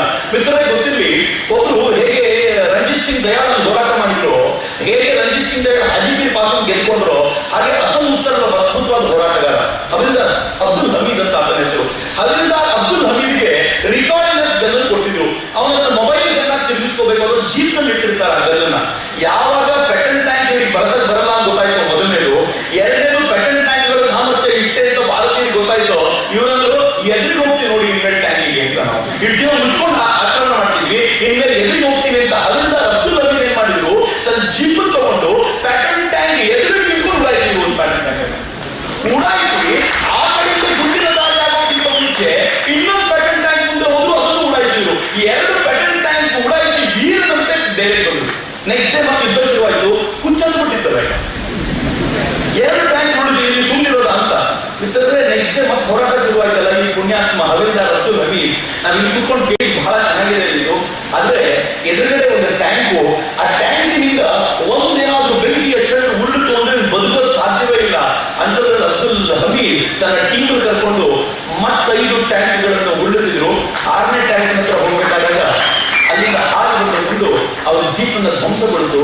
ಹವಲ್ದಾರ್ ಅಬ್ದುಲ್ ಹಮೀದ್ ಆ ಕ್ಷಣದಲ್ಲೇ ಪ್ರಾಣ ಕೊಟ್ಬಿಟ್ಟು ಅಸದ್ ಉತ್ತರ್ ಆ ಯುದ್ಧದಲ್ಲಿ ಅಸದ್ ಉತ್ತರ್ ಯುದ್ಧವನ್ನು ನಾವು ಗೆದ್ವಿ ನಿಜ, ಆದ್ರೆ ಹವಿಲ್ದಾರ್ ಅಬ್ದುಲ್ ಹಮೀದ್ ಕಳ್ಕೊಂಡ್ವಿ. ಈ ದೇಶ ಹವಿಲ್ದಾರ್ ಅಬ್ದುಲ್ ಹಮೀದ್ರಿಗೆ ಪರಮವೀರ್ ಚಕ್ರ ಅತ್ಯಂತ ಶ್ರೇಷ್ಠ ಗೌರವವನ್ನು ಕೊಟ್ಟು ಈ ಜೊತೆಮೇಲೆ ಯಾವಾಗ ಆ ಕಡೆಯಿಂದ ನುಗ್ಗಿಕೊಂಡು ಬಂದು ಜಮ್ಮು ಹೋಗುವಂತ ಮಾರ್ಗವನ್ನ ಕಡಿಬೇಕು ಅಂತ ಪಾಕಿಸ್ತಾನ ನಿಶ್ಚಯ ಮಾಡಿದಾಗ ಯಾರು ಯೋಚನೆ ಮಾಡ್ಲಿಕ್ಕೆ ಸಾಧ್ಯ ಇಲ್ಲ, ನಾಟ್ ಇವನ್ ಅಟಲ್ ಬಿಹಾರಿ ವಾಜಪೇಯಿ. ನನಗೆ ಲಾಲ್ ಬಹದ್ದೂರ್ ಶಾಸ್ತ್ರಿ ಒಂದು ಇಂಚು ಇವರಿಗಿಂತ ಎತ್ತರ ಅನ್ನೋದು ಆ ಕಾರಣಕ್ಕೆ. ಯಾಕಂತ ಅವತ್ತು ಲಾಲ್ ಬಹದ್ದೂರ್ ಶಾಸ್ತ್ರಿ ಹೇಳಿದ್ರು, ಅವ್ರು ತುಂಬಾ ಚೆನ್ನಾಗಿರುವಂತ ಒಂದು ಭಾಷಣ ಇದೆ, ಅವರು ನಮ್ಮೊಳಗೆ ನುಗ್ಗಿ ಬಂದು ನಮ್ಮ ದೇಶ ಹಾಳು ಮಾಡಬೇಕು ಅಂತ ನೋಡ್ತಿದ್ರೆ ನಾವೇನು ಸುಂದಿರೋದು, ಅದಕ್ಕೆ ನಾವು ಕೂಡ ಗಡಿಯನ್ನ ದಾಟೋದಕ್ಕೆ ನಿಶ್ಚಯ ಮಾಡಿದ್ದೀವಿ ಅಂತ ಈ ದೇಶದ ಸೈನಿಕರು ಹೇಳಿದ್ರು. ಅವ್ರ ಅಸಲ್ ಉತ್ತರಿಗೆ ಬರಲಿ, ನೀವು ಲಾಹೋರಿಗೆ ನುಗ್ಗಿ ಅಂತ. ಲಾಹೋರಿಗೆ ಹೋಗುವಂತ ಬಹುಶಃ ಈ ದೇಶದ ಯುದ್ಧದ ಇತಿಹಾಸದಲ್ಲಿ ಇಷ್ಟು ಡೇರಿಂಗ್ ಆಗಿರುವಂತ ಆರ್ಡರ್ ಮತ್ತೊಬ್ಬ ಪ್ರಧಾನಿ ಕೊಟ್ಟಿರಲಿಲ್ಲ. ಈ ದೇಶದಲ್ಲಿ ಕಾರ್ಗಿಲ್ ಯುದ್ಧ ನಡೆಯುವಾಗಲೂ ಕೂಡ ಈ ದೇಶದ ರಕ್ಷಣಾ ಸಚಿವರು, ಈ ದೇಶದ ಪ್ರಧಾನಮಂತ್ರಿಗಳು, ಈ ದೇಶದ ಎಲ್ಲ ಪೈಲಟ್ಗಳು ಹೇಳಿದ್ರು ಅಪ್ಪಿತಪ್ಪಿನೂ ಲೈನ್ ಆಫ್ ಕಂಟ್ರೋಲ್ ಕ್ರಾಸ್ ಮಾಡಬೇಡಿ ಅಂತ. ಆದ್ರೆ ಲಾಲ್ ಬಹದ್ದೂರ್ ಶಾಸ್ತ್ರಿ ಹೇಳಿದ್ರು, ನಮ್ ಟಾರ್ಗೆಟ್ ಇರೋದು ನಮ್ಮ ದೇಶ ಉಳಿಸ್ಕೊಳ್ಳೋದಂತೋ ಲಾಭವನ್ನು ಗಳಿಸ್ಕೊಳ್ಳೋದು ಅಂತೆ. ನುಗ್ಗಿ ಮುಂದಕ್ಕೆ ಹೇಳಿದ್ರು. ಸೈನಿಕ ಒಂಥರ ರೋಮಾಂಚನ ಆಗ್ಬಿಡ್ತು. ಯಾವಾಗ ನುಗ್ಗಿ ಮುಂದಕ್ಕೆ ಅಂತ ಹೇಳಿದ್ರು, ಅವರು ಪಂಜಾಬಿನ ಅಸಲ್ ಉತ್ತರಿಗಿಂತ ಸ್ವಲ್ಪ ಕೆಳಗಿನ ಭಾಗ ಸಿಯಾಕೋಟ್ ಅನ್ನು ವಶಪಡಿಸ್ಕೊಳ್ಬೇಕು ಅಂತ ಮುಂದೆ ನಿರೀಕ್ಷೆ ಮಾಡಿಬಿಟ್ಟು ಅವರು ಮೇಜರ್ ರ್ಯಾಂಕ್ ನೋಡು ಭೂಪಿಂದರ್ ಸಿಂಗ್. ಭೂಪಿಂದರ್ ಸಿಂಗ್ ತನ್ನ ಈ ಸೆಂಚುರಿಯನ್ ಟ್ಯಾಂಕ್ ತಗೊಂಡು ನುಗ್ಗಿದ್ದಾರೆ, ನೀರಾವರಿ ನುಗ್ಗಿದ್ದಾರೆ. ಫಿಲೋರಾ ಅಂತ ಒಂದು ಜಾಗವನ್ನ ಅಟ್ಯಾಕ್ ಮಾಡಬೇಕು. 25 ಕಿಲೋಮೀಟರ್ ಒಳಗೆ ನುಗ್ಗಿದಾಗ ಆ ಕಡೆ ಬರುವಂತ ಬರ್ತಿದ್ದಂತ ಗುಂಡಿನ ದಾಳಿ ಹೇಗಿತ್ತು ಅಂತಂದ್ರೆ, ಇವ್ರು ಕಮಾಂಡಿಂಗ್ ಆಫೀಸರ್ ತೀರ್ಕೊಂಡ್ರು. ಭೂಪಿಂದರ್ ಸಿಂಗ್ ತಾವೇ ಕಮಾಂಡಿಂಗ್ ಆಫೀಸರ್ ಜಾಗದಲ್ಲಿ ನಿಂತ್ಕೊಂಡು ಯಾವ ಬಳಿ ದಾಳಿ ನಡೆಸಿದ್ರು ಅಂತಂದ್ರೆ, ಭೂಪಿಂದರ್ ಸಿಂಗ್ ಆ ಫಿಲೋರಾ ಜಾಗವನ್ನು ಪೂರ್ಣ ಪ್ರಮಾಣದಲ್ಲಿ ವಶಪಡಿಸಿಕೊಂಡು ಭಾರತದ ತೆಕ್ಕೆ ಕೊಟ್ಟು ತಾನು ಪ್ರಾಣ ಬಿಟ್ಬಿಟ್ರು. ಭೂಪಿಂದರ್ ಸಿಂಗ್ಗೆ ಆಮೇಲೆ ಮಹಾವೀರ್ ಚಕ್ರ ಕೊಡ್ಲಾಯಿತು. ಬಿಟ್ಟರೆ ಇದಾದ್ಮೇಲೆ ನಡೆದ ಯುದ್ಧ ಇದೆಯಲ್ಲ, ಅದು ಅತ್ಯಂತ ರೋಚಕವಾದ ಯುದ್ಧ. ಯಾಕೆ ಅಂತಂದ್ರೆ, ಆವಾಗ ಲೆಫ್ಟಿನೆಂಟ್ ಕರ್ನಲ್ ಎ.ವಿ. ತಾರಾಪುರ್ ಅವರನ್ನ ಕರೆದು ಈ ಫಿಲೋರಾದಿಂದ ಮುಂದಕ್ಕೆ ಹೋಗಿ ಸಿಯಾಲ್ಕೋಟ್ ನ ವಶಪಡಿಸಿಕೊಳ್ಬೇಕು, ಲಾಹೋರ್ ಹೋಗೋ ಜಾಗವನ್ನು ಕ್ಲಿಯರ್ ಮಾಡ್ಕೊಳ್ಬೇಕು ಅಂತ ಲೆಫ್ಟಿನೆಂಟ್ ಕರ್ನಲ್ ಎ.ವಿ. ತಾರಾಪುರ್ ಕೆಲಸ ಕೊಡ್ಲಾಯಿತು. ಎ.ವಿ. ತಾರಾಪುರ್ ಅಂತ ಕೇಳಿದಾಗ ಒಂದು ರೋಮಾಂಚ. ಆ ಮನುಷ್ಯ ಹುಚ್ಚು ಆದೇಶ ಇದ್ದಂತ ಲೆಫ್ಟಿನೆಂಟ್ ಕರ್ನಲ್ ತನ್ನ ಟ್ಯಾಂಕ್ಗಳನ್ನು ತಗೊಂಡು ನುಗ್ಲಿಕ್ಕೆ ಶುರು ಮಾಡಿದ್ದು. ಈ ಇಡೀ ವಾರನ್ನ ನಾವು ಯುವ ಬ್ರಿಗೇಡ್ ಕಡೆಯಿಂದ ವಾರ್ ಆಫ್ ಟ್ಯಾಂಕ್ಸ್ ಅಂತ ಕರಿತೀವಿ. ಯಾಕಂದ್ರೆ ವರ್ಲ್ಡ್ ವಾರ್ II ನಡೆದ ಮೇಲೆ ಈ ಪರಿಯ ಭಯಾನಕವಾದ ಟ್ಯಾಂಕ್ಗಳ ಯುದ್ಧ ಭೂಮಿಯ ಮೇಲೆ ಇನ್ನೊಂದು ನಡೆದಿಲ್ಲ. ಅದು ನಡೆದಿದ್ದು ಭಾರತ ಮತ್ತು ಗೆದ್ದಿದ್ದು ಭಾರತ ಅನ್ನೋ ಆ ಕಾರಣಕ್ಕೋಸ್ಕರ ವಾರ್ ಆಫ್ ಟ್ಯಾಂಕ್ಸ್. ಈ ವಾರ್ ಆಫ್ ಟ್ಯಾಂಕ್ಸ್ ಹೆಂಗ್ ನಡೀತು ಅಂತಂದ್ರೆ, colonel lieutenant colonel A V. Tarapore ತಮ್ಮ ಸೇನೆ ತಮ್ಮ ಟ್ಯಾಂಕ್ಗಳನ್ನು ತಗೊಂಡು ಮುನ್ನುಗ್ಗಿದ್ರು. ಹೋಗ್ತಾ ಇರಬೇಕಾದ್ರೆ ದಾರಿಯುದ್ದಕ್ಕೂ ಇರುವ ಟ್ಯಾಂಕ್ಗಳನ್ನ ನಾಶಪಡಿಸ್ತಾ ಹೋದಂತ ಪುಣ್ಯಾತ್ಮ ಒಂದು ಹತ್ರ ದಾಟಬೇಕಾದ್ರೆ, ಸಿಯಾಲ್ಕೋಟ್ನ ಹತ್ರ ಬರಬೇಕಾದ್ರೆ ಆ ಕಡೆಯಿಂದ ಬಂದ ಗುಂಡಿನ ದಾಳಿ ಅವರ ದೇಹವನ್ನು ಜರ್ಜರಿತಗೊಳಿಸ್ಬಿಟ್ಟು ಕರ್ನಲ್ ತಾರಾಪುರ್ ಇಲ್ಲಿ ಏಳಲಿಕ್ಕಾಗದ ಪರಿಸ್ಥಿತಿ ಇತ್ತು. ಅವ್ರ ಜೊತೆಯಿಂದ ಗೆಳೆಯ ಹೇಳಿದ್ರು, ಸರ್ ವಾಸ್ ವೆರಿ ಯಂಗ್. ಅವ್ರು ಹೇಳಿದ್ರು, ಸರ್ ನಿಮ್ಮನ್ನು ಕರ್ಕೊಂಡು ಹೋಗ್ಬಿಡ್ತೀವಿ ಡೇರೆಗೆ, ನೀವು ರೆಸ್ಟ್ ತಗೊಳ್ಳಿ, ನೀವು ಉಳಿಬೇಕು ಅಂತಂದ್ರೆ ಕರ್ನಲ್ ತಾರಾಪುರ್ ಸೀನಿಯರ್ ಅಧಿಕಾರಿಗಳು ಫೋನ್ ಮಾಡಿದಾಗ ಏನ್ ಹೇಳಿದ್ರು ಗೊತ್ತಾ, ಸರ್ ನನ್ನ ಬೆಟಾಲಿಯನ್ ಎಲ್ಲಿರುತ್ತೋ ಉಸಿರು ಹೋಗುವ ಜೊತೆ ಇರ್ತೀನಿ ಸರ್. ಉಸಿರು ಹೋಗುವ ಜೊತೆ ಇರ್ತೀನಿ ಅಂತ ಕರ್ನಲ್ ಎ.ವಿ. ತಾರಾಪುರ್ ತಾನು ತನ್ನ ಟ್ಯಾಂಕ್ ಒಳಗೆ ಕುಳಿತುಕೊಂಡು ದಾಳಿ ಹೇಗಾಗಬೇಕು ಅನ್ನೋ ಸೂಚನೆ ಕೊಡ್ತಾ ಇದ್ರು. ಯಾವ ಪರಿ ಹೋರಾಟ ನಡೀತು ಅಂತಂದ್ರೆ, ಪಕ್ಕದಲ್ಲಿ ಒಬ್ಬ ಕಮಾಂಡಿಂಗ್ ಆಫೀಸರ್ ಈ ಸ್ಥಿತಿಯಲ್ಲಿ ಇದ್ದಾಗಲೂ ಕೂಡ ಈ ದೇಶಕ್ಕೋಸ್ಕರ ಹೋರಾಟ ಮಾಡ್ತಾರೆ ಅಂದ್ರೆ ಜೊತೆಯಲ್ಲಿ ಜವಾನರ ಕಥೆ ಹೆಂಗೆ ಬೇಡ, ಅವ್ರದಂತೂ ಒಂದೊಂದು ರಕ್ತದ ಹರಿಯೂ ಕೂಡ ಪಾಕಿಸ್ತಾನದ ಒಂದು ಶವ ಬಿಡುವಂತ ಸ್ಥಿತಿಯಲ್ಲಿತ್ತು. ಆ ಕ್ರಮ ಹೆಂಗ್ ನಡೀತು ಅಂತಂದ್ರೆ, ಮರುದಿನದ ಒಳಗೆ ಸಿಯಾಲ್ಕೋಟ್ ನಲ್ಲಿ ಭಾರತದ ಧ್ವಜ ಹಾರಾಡಲಿಕ್ಕೆ ಶುರು ಮಾಡಿದ್ದು. ಲಾಹೋರ್ ಕಡೆ ನುಗ್ಗಲಿಕ್ಕೆ ಕರ್ನಲ್ ತಾರಾಪುರ್ ವೀರ ಮರಣಾಯಿತು. ಮಿತ್ರರೇ, ಅವರು ತೀರ್ಕೊಂಡ ನಂತರ ಈ ದೇಶದ ಸೈನಿಕರು ಟ್ಯಾಂಕ್ಗಳನ್ನು ಲೆಕ್ಕ ಹಾಕ್ತಾರೆ, ಎಷ್ಟು ಟ್ಯಾಂಕ್ ಸಿಕ್ಕಿದೆ ಅಂತ. 60 ಟ್ಯಾಂಕ್ಗಳನ್ನ ಈ ಪಡೆ ನಾಶ ಮಾಡಿದ್ದಾರೆ. ಅಮೆರಿಕಾದ 60 ಟ್ಯಾಂಕ್ಗಳನ್ನ ಸೆಂಚುರಿಯನ್ ಟ್ಯಾಂಕ್ ತಗೊಂಡು ಕರ್ನಲ್ ಎ.ವಿ. ತಾರಾಪುರ್ ತಂಡ ನಾಶ ಮಾಡಿತ್ತಲ್ಲ, ಹೆಂಗಿದ್ದಿರ್ಬೋದು ಅವತ್ತಿನ ಉತ್ಸಾಹ ಅಂತ ನೆನಪು ಮಾಡ್ಕೊಳ್ಳಿ. ಅದರಲ್ಲಿ ಏಕೀ ತಾರಾಪುರಗೂ ಕೂಡ ಆಮೇಲೆ ಪರಮವೀರ ಚಕ್ರದಿಂದ ಗೌರವಿಸಲಾಯಿತು. ಅದಾದ ನಂತರ ಲಾಹೋರ್ವರೆಗೂ ನುಗ್ಗಿದ್ವಿ. ಲಾಹೋರ್ ವಶಪಡಿಸಿಕೊಳ್ಳೋ ಕೆಲವೇ ಕ್ಷಣಗಳ ಮುಂಚೆ ಸೀಸ್ ಫೈರ್. ಏರ್ಫೋರ್ಸ್ ಕೂಡ ತುಂಬಾ ಕೆಲಸ ಮಾಡಿದೆ. ನಾನು ಹೇಳಿದ್ರೆ ಬೇಜಾರು ಮಾಡ್ಕೊಳ್ಬಹುದು. ಎಂತ ಕೆಲಸ ಮಾಡಿದ್ರು ಅಂತಂದ್ರೆ ನಮ್ಮ ಹತ್ರ ಇರೋ ಆರ್ಡಿನರಿ ವಿಮಾನಗಳನ್ನು ತೆಗೆದುಕೊಂಡು ಈ ದೇಶದ ಸೈನಿಕರು ಎಷ್ಟು ಮೇಲಕ್ಕೆ ಹೋಗ್ತಿದ್ರು ಅಂತಂದ್ರೆ ಪಾಕಿಸ್ತಾನದ ಜೆಟ್ಗಳನ್ನು ಉಳಿಸಿ ಅತ್ಯದ್ಭುತವಾದ ಸಾಧನೆ ಮಾಡಿದ್ರು. ಒಟ್ಟಲ್ಲಿ ಪಾಕಿಸ್ತಾನವನ್ನ ಎಲ್ಲ ದಿಕ್ಕಲ್ಲಿ ಸಿಕ್ಕಂಗೆ ಭಾರತ ಬಡಿದು ಆ ಹೊತ್ತಿಗೆ ಪಾಕಿಸ್ತಾನ ಹೋಗಿ ಅಮೆರಿಕದ ಕಾಲದಿಂದ ಹೆಂಗಾದ್ರೂ ಉಳಿಸಿ ನಮ್ಮನ್ನ ಕೇಳಿದ್ರು. ಗೊತ್ತಿರಲಿ, 1965 ಯುದ್ಧ ಮುಗಿಯುವ ವೇಳೆಗೆ ಹೆಚ್ಚು ಕಡಿಮೆ 1900 ವರ್ಗ ಮೈಲ್ಸ್ ಚದರ ಮೈಲಿ ಜಾಗವನ್ನು ನಾವು ವಶಪಡಿಸಿಕೊಂಡಿದ್ವಿ. 1900 ಚದರ ಮೈಲಿ. ನಮ್ಮ ಭೂಮಿಯೊಳಗೆ ಅವರು ಮುಗಿದ್ರು 500 ಚದರ ಮೈಲಿ ಜಾಗವನ್ನ ಅವರು ವಶಪಡಿಸಿಕೊಂಡಿದ್ರು. ಎರಡೂ ಮಾತುಕತೆ ನಿಂತಾಗ ನಾವು ಮಾತುಕತೆಗೆ ಬರಲೇಬೇಕಾದ ಪರಿಸ್ಥಿತಿ ಬಂತು. ಈ ದೇಶದ ಪ್ರಧಾನಿಯಾಗಿದ್ದ ಲಾಲ್ ಬಹದ್ದೂರ್ ಶಾಸ್ತ್ರಿ ರಷ್ಯಾದ ತಾಷ್ಕೆಂಟ್ಗೆ ಹೋದ್ರು. ನಿಮಗೆಲ್ಲ ಆ ಘಟನೆ ತುಂಬಾ ಚೆನ್ನಾಗಿ ಗೊತ್ತಿದೆ. ರಷ್ಯಾದ ತಾಷ್ಕೆಂಟ್ಗೆ ಲಾಲ್ ಬಹದ್ದೂರ್ ಶಾಸ್ತ್ರಿ ಹೋಗಿದ್ದಾಗ ಲಾಲ್ ಬಹದ್ದೂರ್ ಶಾಸ್ತ್ರಿ ಒಪ್ಪಂದದ ರೀತಿಯಲ್ಲಿ ತುಂಬಾ ಗಲಾಟೆ ಮಾಡಿಕೊಂಡ್ರು. ತುಂಬಾ ಗಲಾಟೆ ಮಾಡಿ ತನಗೇನ್ ಬೇಕು ಅವ್ರಿಗೇನ್ ಬೇಕು ಅನ್ನೋ ವಿಚಾರದಲ್ಲಿ ತುಂಬಾ ಮಾಡ್ಕೊಂಡು ಫೈನಲಿ ಒಂದು ಸಿದ್ಧಾಂತಕ್ಕೆ ಬದ್ಧರಾದ್ರು. ಅಯ್ಯೂಬ್ ಖಾನ್ ಎತ್ತರದ ದೇಹ ಅವನು. ಲಾಲ್ ಬಹದ್ದೂರ್ ಶಾಸ್ತ್ರಿ ಇಷ್ಟೇ ಕಾಣ್ತಾರೆ ಅವನ ಮುಂದೆ. ಅವರು ಗಟ್ಟಿಯಾಗಿ ತಗೊಂಡು ಹೇಳಿದ, ಶಾಂತಿಗಾಗಿ ನೀವು ಮಾಡಿರೋ ಪ್ರಯತ್ನಕ್ಕೆ ನಾನು ತಲೆ ಬಾಗ್ತೇನೆ ಅಂತ ಹೇಳಿದ. ಅವರ ರಾತ್ರಿ ಲಾಲ್ ಬಹದ್ದೂರ್ ಶಾಸ್ತ್ರಿ ಅವರು ತಮ್ಮ ಹೆಂಡತಿಗೆ ಫೋನ್ ಮಾಡಿದ್ರು. ಏನೋ ಒಂದು ಮಹತ್ವದ ವಿಚಾರ ನನ್ನ ಕೈಗೆ ತಾಕಿದೆ. ನಾನು ಈ ದೇಶಕ್ಕೆ ವಾಪಸ್ ಬಂದು ಎಲ್ಲರ ಗುಟ್ಟು ರಟ್ ಮಾಡ್ತೀನಿ, ಗೊತ್ತಾಗಲಿ ಈ ದೇಶದ ಜನಕ್ಕೆ ಯಾರ್ಯಾರು ಎಂತವ್ರು ಅಂತ ಹೇಳಿ ಫೋನ್ ಇಟ್ರು. ಆದ್ರೆ ರಾತ್ರಿ 3 ಗಂಟೆ ವೇಳೆಗೆ ಎದೆ ಹಿಡ್ಕೊಂಡು ಬಾಗಿಲು ತೆಕ್ಕೊಂಡು ಬಂದು ನಿಂತರು. ಅವ್ರ ಅಡುಗೆ ಭಟ್ಟ ಓಡ್ ಬಂದ. ಏನಾಯ್ತು ಅಂತ ಕೇಳಿದಂತೆ ಲಾಲ್ ಬಹದ್ದೂರ್ ಶಾಸ್ತ್ರಿಯವರು ಎದೆ ಹಿಡಿದ ಜಾಗದಲ್ಲಿ ಕುಸಿದಿದ್ರು. ಲಾಲ್ ಬಹದ್ದೂರ್ ಶಾಸ್ತ್ರಿಯವರ ಪ್ರಾಣ ಪಕ್ಷಿ ಹಾಡಿದ್ರು. ನಾನು ಬಹಳ ಬೇಜಾರಿರೋ ಕೆಲವು ಸಂಗತಿಗಳನ್ನು ಹಂಚ್ಕೊತೀನಿ. ಏನೇನಾಗುತ್ತೋ ಆಗಲಿ. ನಾಳೆ ದಿನ ಅವರ ಹುಟ್ಟಿದ ಹಬ್ಬ ಬೇರೆ ಲಾಲ್ ಬಹದ್ದೂರ್ ಶಾಸ್ತ್ರಿ ಅವರು. ನನ್ನ ದುರ್ದೈವ ಇವತ್ತಿನ ದಿನ ಅವರು ಸಾವು ನೆನಪಿಸ್ಕೊಳ್ಳೋ ಪರಿಸ್ಥಿತಿ ಬರಬಾರ್ದಾಗಿತ್ತು. ಆ ಪುಣ್ಯಾತ್ಮ ಅಲ್ಲೇ ತೀರ್ಕೊಂಡ್ರು. ಅಲ್ಲಿ ತೀರ್ಕೊಂಡ ಅವರ ಬಾಡಿಯ ಪೋಸ್ಟ್ ಮಾರ್ಟಮ್ ರಷ್ಯಾದಲ್ಲಿ ಮಾಡಲಿಲ್ಲ. ಭಾರತದ ರಾಯಭಾರಿ ರಷ್ಯಾದಲ್ಲಿ ಯಾರಿದ್ನೋ ಅವ್ರ ಅಡಿಗೆ ಭಟ್ಟ ಅವ್ರಿಗೆ ಅಡಿಗೆ ಮಾಡಿ ಬಡಿಸಿದ್ದ. ಇವ್ರು ಅಡಿಗೆ ಭಟ್ಟ ಕರ್ಕೊಂಡು ಹೋಗಿದ್ರು. ಅವ್ರ ಅಡಿಗೆ ಊಟ ಮಾಡ್ಬೇಕಾದ್ರೆ ಬಂದಿತ್ತು. ರಾತ್ರಿ ಒಂದು ಗ್ಲಾಸ್ ಕುಡಿಲಿಕ್ಕೆ ಹಾಲು ಕೂಡ ಅವನೇ ತಂದು ಕೊಟ್ಟ. ಇದು ಮಾತ್ರ ಗೊತ್ತು ಎಲ್ರಿಗೂ. ಆದ್ರೆ ಯಾವತ್ತಿಗೂ ಆ ಅಡಿಗೆ ಭಟ್ಟರನ್ನ ಭಾರತದಲ್ಲಿ ವಿಚಾರಣೆ ನಡೆಸಲೇ ಇಲ್ಲ. ಲಾಲ್ ಬಹದ್ದೂರ್ ಶಾಸ್ತ್ರಿಯವರ ಬಾಡಿ ಭಾರತಕ್ಕೆ ಬಂತು. ಅವರ ಬಾಡಿ ಮೇಲೆ ಅಲ್ಲಲ್ಲಿ ಚೂರಿಯಿಂದ ಇರಿದ ಗಾಯಗಳ ತರ ಕಾಣ್ತಾ ಇತ್ತು. ಅವರ ಬಾಡಿ ನೀಲಿ ಕಲರ್ಗೆ ತಿಳ್ಕೊಂಡಿತ್ತು. ಕೂಡಲೇ ಅವರಮ್ಮ ಲಾಲ್ ಬಹದ್ದೂರ್ ಶಾಸ್ತ್ರಿಯವರ ತಾಯಿ ಚೀರಿದ ಅಯ್ಯೋ ನನ್ನ ಮಗನಿಗೆ ವಿಷ ಉಳಿಸ್ಬಿಟ್ಟಿದ್ದಾರೆ ಯಾರೋ ಅಂತದ್ದು. ಲಾಲ್ ಬಹದ್ದೂರ್ ಶಾಸ್ತ್ರಿ ಹೆಂಡತಿ ಕೇಳಿದ್ರು, ನಮ್ಮ ಯಜಮಾನ್ರ ಮೈ ಮೇಲೆ ಗಾಯ ಆಗಿದೆಯಲ್ಲ ಯಾಕೆ? ಕುಲ್ದೀಪ್ ನಯ್ಯರ್ ಬರೆದಿರೋದು. ಅವರು ಬಹುತೇಕ ಬಾರಿ ಕಾಂಗ್ರೆಸ್ನ ಅನೇಕರ ಬಗ್ಗೆ ಒಳ್ಳೆ ಅಭಿಪ್ರಾಯ ಬರೆದರು. ಲಾಲ್ ಬಹದ್ದೂರ್ ಶಾಸ್ತ್ರಿ ಬಗ್ಗೆ ಬರೀತಾ ಹೇಳ್ತಾರೆ. ನನ್ಗೆ ಉತ್ತರ ಗೊತ್ತಿಲ್ಲ ನಮ್ಮ ಯಾಕೆ ಅಂತ ನನ್ಗೆ ಗೊತ್ತಾಗಲಿಲ್ಲ ಅಂತ. ಭಾರತಕ್ಕೆ ಅವ್ರ ಬಾಡಿ ಬಂದಾಗ ಅದನ್ನ ಯಾವತ್ತೂ ಪೋಸ್ಟ್ ಮಾರ್ಟಮ್ ಮಾಡಲೇ ಇಲ್ಲ. ಅವ್ರ ಬಾಡಿನ ಹಂಗೆ ಕಳಿಸ್ತಾ ಇತ್ತು. ಬೇಗ ಆದಷ್ಟು ಬೇಗ ಅದನ್ನ ದಫನ್ ಮಾಡಿ ಮುಗಿಸ್ತಾ ಇತ್ತು. ಒಟ್ಟಾರೆ ಒಬ್ಬ ಶ್ರೇಷ್ಠ ನಾಯಕನ ಅಂತ್ಯವನ್ನ 1965 ಹಿಂಗೆ ಮಾಡಿದ್ರು. 1965 of course his dairy was missing. ಅವ್ರು ನೆನಪಿಸ್ತಿದ್ದಾರೆ ನನಗೆ. ಅವ್ರ ಡೈರಿ ಪ್ರತಿನಿತ್ಯ ಏನೇನಾಯಿತು ಅಂತ ಬರೀತಿದ್ರಲ್ಲ, ಆ ಡೈರಿ ಕಾಣೆಯಾಗಿತ್ತು. ಎಲ್ಲಿ ಹೋಯ್ತು ಅಂತ ಕೇಳಿದ್ರೆ ಯಾರೂ ಹೇಳಿಲ್ಲ. ಬಹಳ ಜನರಿಗೆ ಗೊತ್ತಿಲ್ಲ.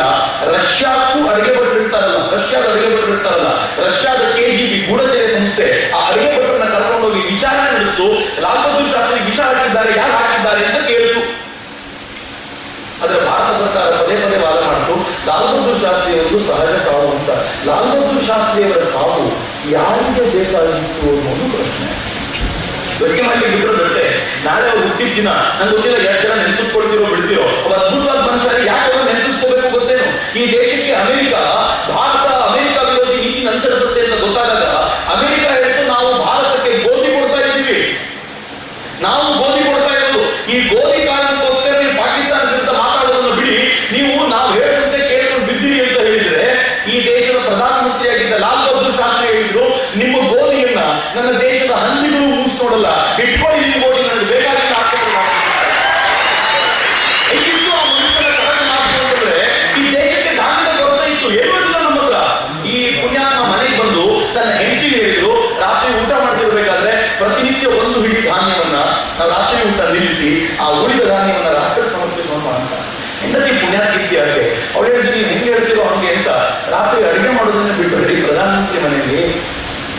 ಇಮ್ಯಾಜಿನ್ ಮಾಡ್ಲಿಕ್ಕೆ ಸಾಧ್ಯ ಇದೆಯಾ ನಮ್ಗೆ ಇವತ್ತು? ಆ ಪುಣ್ಯಾತ್ಮ ಮನೇಲಿ ಅಡಿಗೆ ಮಾಡೋದು ನಿಂತೊಳ್ತು, ಆತ ಬಂದು ಒಂದಿನ ರಾಮಲೀಲಾ ಮೈದಾನದಲ್ಲಿ ಹೇಳಿದ್ರು, ದೇಶಕ್ಕೋಸ್ಕರ ನಾನು ರಾತ್ರಿ ಉಪವಾಸ ಮಾಡ್ತಿದ್ದೀನಿ, ವಾರಕ್ಕೆ ಒಂದಿನ ಉಪವಾಸ ಮಾಡ್ತೀರಾ ನೀವು ಅಂತ.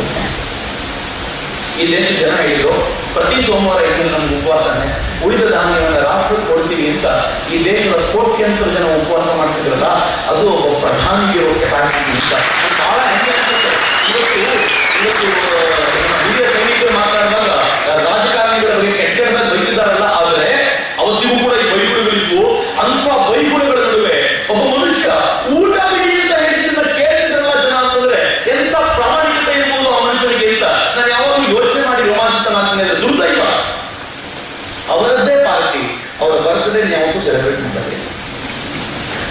ಇದು ಬಹಳ ನೋವಿನ ಸಂಗತಿ. ಇಡೀ ರಾಷ್ಟ್ರ ಮಾಡಬೇಕು, ಮನೆ ಒಂದು ಪಾರ್ಟಿಯಾಗಿ ಮಾಡ್ಬೇಕಲ್ಲಿ, ಹೆಮ್ಮೆ ಮಾಡ್ಬೇಕಲ್ಲ, ಇಂಥ ಸ್ವಾಭಿಮಾನಿ ಪ್ರಧಾನಿಯನ್ನು ನಾವು ಕೊಟ್ಟಿದ್ದು ಅಂತ. ಯಾಕೆ ಹೆಮ್ಮೆನೇ ಆಗಲ್ಲ ಅವ್ರಿಗೆ ಅನ್ನೋದೇ ನನಗೆ ಬಹಳ ಬೇಕಾದ್ರು. ಹೋಗಿಬಿಡಿ ಆ ಸಂಗತಿ, ಅಲ್ಲಿಗೆ ಬಿಡಿ. ಅಲ್ಲಿಗೆ ಅವರು ತೀರ್ಕೊಂಡ ನಂತರ ಈ ದೇಶದಲ್ಲಿ ಬೆಳವಣಿಗೆಗಳಾದವು. ಅವರು ತೀರ್ಕೊಂಡ ನಂತರ ತಾತ್ಕಾಲಿಕವಾಗಿ ಒಬ್ಬರು ಪ್ರಧಾನಿ ಬಂದ್ರು, ಆಮೇಲೆ ಪ್ರಧಾನಿಯಾಗಿ ಇಂದಿರಾ ಗಾಂಧಿ. ಗೊತ್ತಿಲ್ಲ ಯಾರ್ಯಾರಿಗೆ ಲಾಭ ಇತ್ತು, ಅವ್ರ ಸಾಲಿನಲ್ಲಿ ಯಾರ್ಯಾರಿಗೆ ಲಾಭ ಇತ್ತೋ ಗೊತ್ತಿಲ್ಲ. ಇಂದಿರಾ ಗಾಂಧಿ ಪ್ರಧಾನಿಯಾಗಿ ಕೂತ್ಕೊಂಡ್ರು.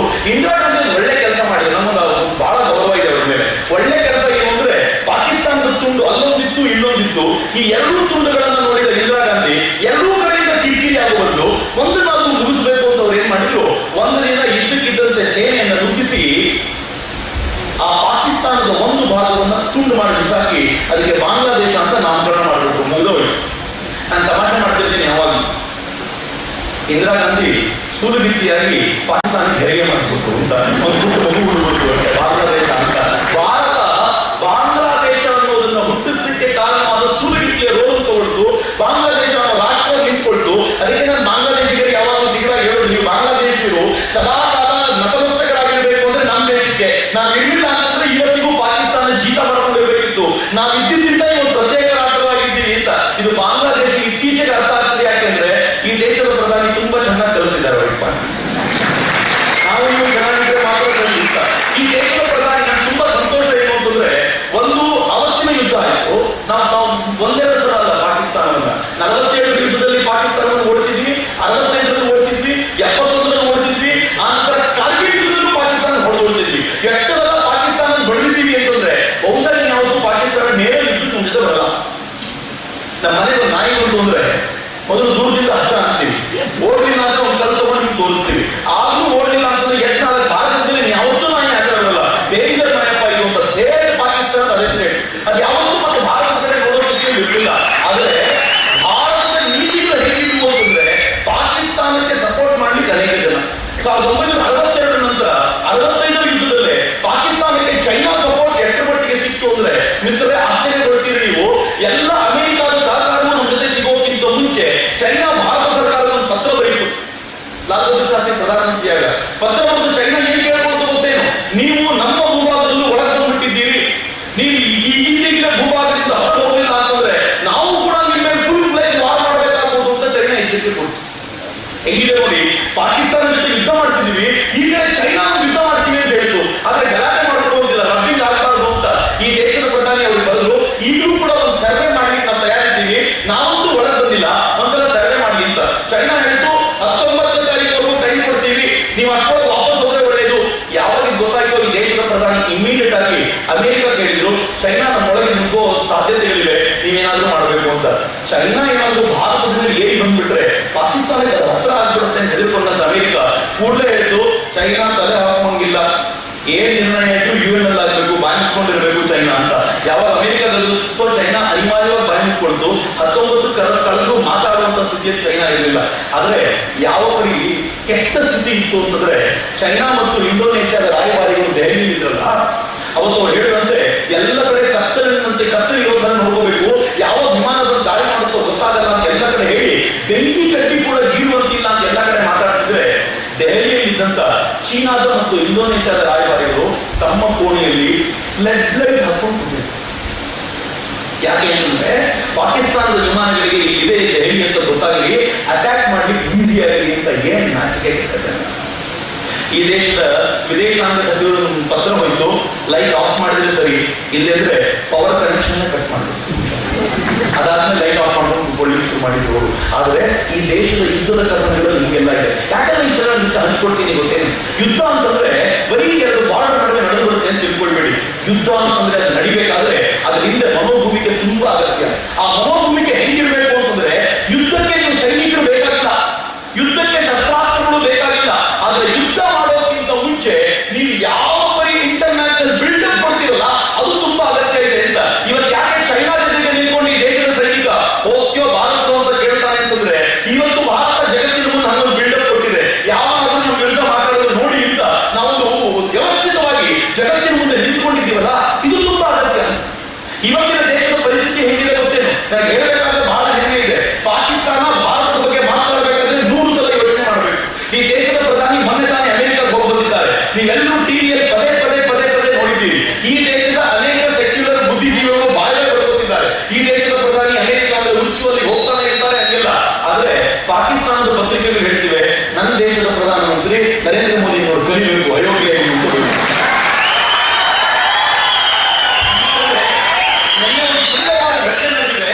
ಪಾಕಿಸ್ತಾನದ ಪ್ರಧಾನಮಂತ್ರಿಯ ಇಂಟರ್ವ್ಯೂ ಅಮೆರಿಕಾದಲ್ಲಿ ನಡೆದಿದೆ. ಒಬ್ಬ ಪಾಕಿಸ್ತಾನಿ ಪತ್ರಕರ್ತ ಎಲ್ಲಿ ಕೂತ್ಕೊಂಡು ಪ್ರಶ್ನೆ ಕೇಳ್ತಾನೆ, ಭಾರತದ ಪ್ರಧಾನಮಂತ್ರಿ ನೆನ್ನೆ ಮಾಡಿ ಬಂದವರು ಅವರು ಅಮೆರಿಕಕ್ಕೆ ಬಂದ್ರೆ ದೊಡ್ಡ ದೊಡ್ಡ ಕಂಪನಿಗಳು ಸಿಇಒ ಭೇಟಿ ಮಾಡಿ ಹೋಗ್ತಾರೆ. ನೀನ್ ನೋಡಿದ್ರೆ ಆರ್ಡಿನರಿ ಕಿರಾಣಿ ಮಾಲೀಕರನ್ನು ಭೇಟಿ ಮಾಡಿ ಹೋಗ್ತೀನಿ ಆಶ್ಚರ್ಯಗಳನ್ನು ಎಷ್ಟು ಬೆಳೀತಾರೆ. ಅವ್ರು ಗಾಬರಿಗೊಂಡಂತ ಪಾಕಿಸ್ತಾನದ ಅಧ್ಯಕ್ಷ ಎಷ್ಟು ಗಾಬರಿಗೊಂಡಿದ್ದಾನೆ ಅಂತಂದ್ರೆ ಏನೋ ನೀವು ಕೇಳಿಪಟ್ಟ ನನಗೆ ಅರ್ಥ ಆಗ್ತಿಲ್ಲ ಅಂತ. ಜಗತ್ತಿನ ದುನಿಯಾದ ಎಲ್ಲ ಸಂಗತಿಗಳು ಅರ್ಥ ಆಗ್ತಾ ಅವರಿಗೆ, ಈ ಸಂಗತಿ ಅರ್ಥ ಆಗ್ತಾ ಇಲ್ಲ.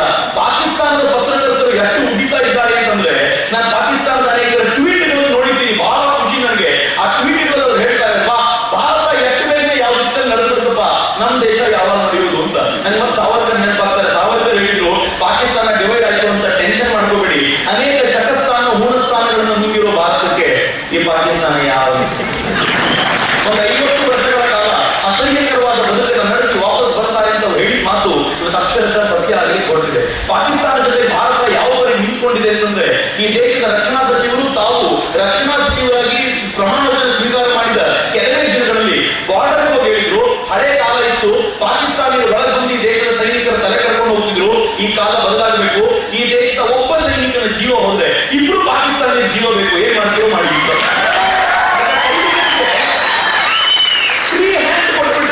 ಅವನ ಶಕ್ತಿ ಹೆಂಗಿರುತ್ತೆ ನೀವು ಊಹಿಸಲಿಕ್ಕೂ ಸಾಧ್ಯ ಇಲ್ಲ. ಅದಾದ ಕೆಲವೇ ದಿನಗಳಲ್ಲಿ ಪಾಕಿಸ್ತಾನ ಒಳಗುಂಟು ಈ ದೇಶದ ಮೇಲೆ ದಾಳಿ ಮಾಡಿತು. ಒಬ್ಬ BSS ಜವಾನ ಸತ್ತೋಗ್ಬಿಟ್ಟ. ನನ್ನ ದೇಶ ಹೆಂಗ್ ರಿಟಾಲಿಯೇಟ್ ಮಾಡ್ತು ಅಂತಂದ್ರೆ ಪಾಕಿಸ್ತಾನದ 4 ಸತ್ರು. ಈ ದೇಶದ ರಕ್ಷಣಾ ಸಚಿವರು ಹೇಳಿದ್ರಂತೆ 1 2 ಕೇಳಿದ್ರಿ 4 ಕೊಟ್ಟಿದ್ದೀನಿ, ಸಾಕೋ ಕಂಟಿನ್ಯೂ ಮಾಡಬೇಕು. ಮತ್ತೊಂದು ಪಾಕಿಸ್ತಾನ ಎಷ್ಟರ ಮಟ್ಟಿಗೆ ಸುಸ್ತಾಗಿ ಹೋಗಿತ್ತು ಅಂತಂದ್ರೆ ನಿಮ್ಗೆ ಆಶ್ಚರ್ಯ ಆಗುತ್ತೆ. ಹೇಳಿದ್ರೆ ಮೊನ್ನೆ ಇಂಡಿಯಾ ಟುಡೇ ಎಡಿಟೋರಿಯಲ್ನಲ್ಲಿ ಈ ದೇಶದ ರಕ್ಷಣಾ ಸಚಿವರನ್ನ ಅವ್ರು ಕೇಳಿದಾಗ ರಕ್ಷಣಾ ಸಚಿವರು ಹೇಳಿದ್ರು, ನಾನು ಓಪನ್ ಆಗಿ ಹೇಳ್ಬಾರ್ದು ಆದ್ರೂ ಹೇಳ್ತಿದ್ದೀನಿ, ಈ ದೇಶದ ರಿಟಾಲಿಯೇಷನ್ ಹೆಂಗಿತ್ತು ಅಂತಂದ್ರೆ ಅವರೇ ಹೇಳಿದ ಮಾತಿದ್ದು, ಪಾಕಿಸ್ತಾನ ನಮ್ಮ ಮುಂದೆ ಕಾಲಿಗೆ ಬೇಡ್ಕೊಂಡ್ಬಿಡ್ತು ದಯವಿಟ್ಟು ನಿಲ್ಲಿಸಿ ಅಂತ ಹೇಳಿ ನಾವು ವಾಪಸ್ ಹೋಗ್ಬಿಡ್ತೀವಿ ಇಲ್ಲಿಂದ, ಇನ್ ಯಾವತ್ತೂ ಈ ಕಡೆ ಬರಲ್ಲ ಅಂತ ನಮಗೆ ಕೇಳಿಕೊಂಡು ಪಾಕಿಸ್ತಾನ ಲ್ಯಾಂಡ್ ಬಿಟ್ಟು ಹೋಗ್ಬೇಕಾದ ಪರಿಸ್ಥಿತಿ ಬಂತು. ಈ ತರದ ವಾತಾವರಣ ನಿರ್ಮಾಣ ಆಗಿದೆ ಅಂತ ಮಿತ್ರರೇ ಗೊತ್ತಿರಲಿ. ಯಾವ ಚೈನಾ ಎದುರು ನಿಂತ್ಕೊಂಡು ಗೂಡಿ ಅಂತ ಮೇಲೆ ನಿಂತ್ಕೊಳ್ತಿತ್ತು, ಜಗತ್ತಿನ ದೊಡ್ಡ ಡ್ರ್ಯಾಗನ್ ಅಂತ ಹೇಳ್ಕೊಳ್ತಿತ್ತು, ಆ ಚೈನಾ ಭಾರತದ ಬೆಳೀತಾ ಇರುವಂತ ಪ್ರಭೆಯನ್ನು ತಾಳ್ಕೊಳ್ಳಿಕ್ಕಾಗದೆ 20 ದಿನಗಳಲ್ಲಿ ಚೈನಾ ಒಂದು ದೊಡ್ಡ ಪರೇಡ್ ಮಾಡ್ತಾರೆ, ನ್ಯಾಷನಲ್ ಪರೇಡ್ ಮಾಡಿ ಅದು ಜಗತ್ತಿನ ಎಲ್ಲರನ್ನೂ ಕರೀತು ಬನ್ನಿ ಅಂತ. ರಷ್ಯಾ ಬಂತು, ಪಾಕಿಸ್ತಾನ ಬಂತು, ಭಾರತೀಯ ಕೇಳ್ಕೊಳ್ತು. ಮೊದಲಾಗಿದ್ರೆ ಹಿಂಗೆ ಕರೆದ್ರೆ ಸಾಕು ಓಡೋಗ್ತಿತ್ತು ರಾಷ್ಟ್ರ, ಈಗ ಬರಲ್ಲ ಅವರು. ಯಾಕಂತ ಹೇಳಿದ್ರೆ 2 reasons. ನೀವು ಪದೇ ಪದೇ ಭಾರತ ಕಿರಿಕಿರಿ ಮಾಡ್ತೀವಿ. ಎರಡನೇದು ಪಾಕಿಸ್ತಾನದವರು ಭಾಗವಹಿಸಿರೋ ಪರ್ಯಟನ ನಾವ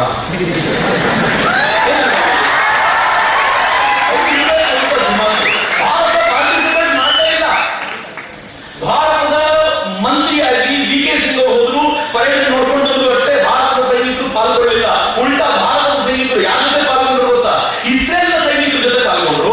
ಭಾರತದ ಸೈನಿಕರು ಅಮೆರಿಕದ ಸೈನಿಕರ ಜೊತೆ ಪಾಲ್ಗೊಂಡ್ರು. ಭಾರತದ ಸೈನ್ಯದ ನಮ್ಮ ರಕ್ಷಣಾ ಇಲಾಖೆಗಳಿಗೆ ರಷ್ಯಾದ ಸೈನಿಕರು ಬಂದೋದ್ರು.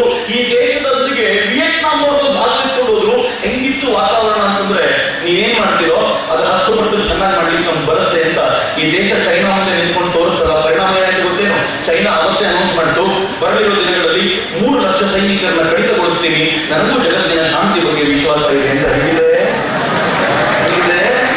ಎದುರುಗಡೆ ಕತ್ತಿ ಹಿಡ್ಕೊಂಡು ನಿಂತ್ರೆ ಅವರಿಗೂ ಶಾಂತಿಯ ನೆನಪಾಗುತ್ತೆ. ನಾವು ಎಲ್ಲಿವರೆಗೂ ಕುರಿತರ ಬಂದಿರ್ತೀವೋ ಅಲ್ಲಿ ಅಲ್ಲಿವರೆಗೂ ತಲೆ ಕರೀಲಿಕ್ಕೆ ಬಂದಿರ್ತಾರೆ. ಅದಕ್ಕೆ ಹೇಳ್ತಾರಲ್ಲ, ಒಂದು ಕುರಿ ಸಸ್ಯಾಹಾರದ ಬಗ್ಗೆ ಭಾಷಣ ಮಾಡಿದ್ರೆ ವ್ಯಾಲ್ಯೂ ಇಲ್ಲ ಅದಕ್ಕೆ.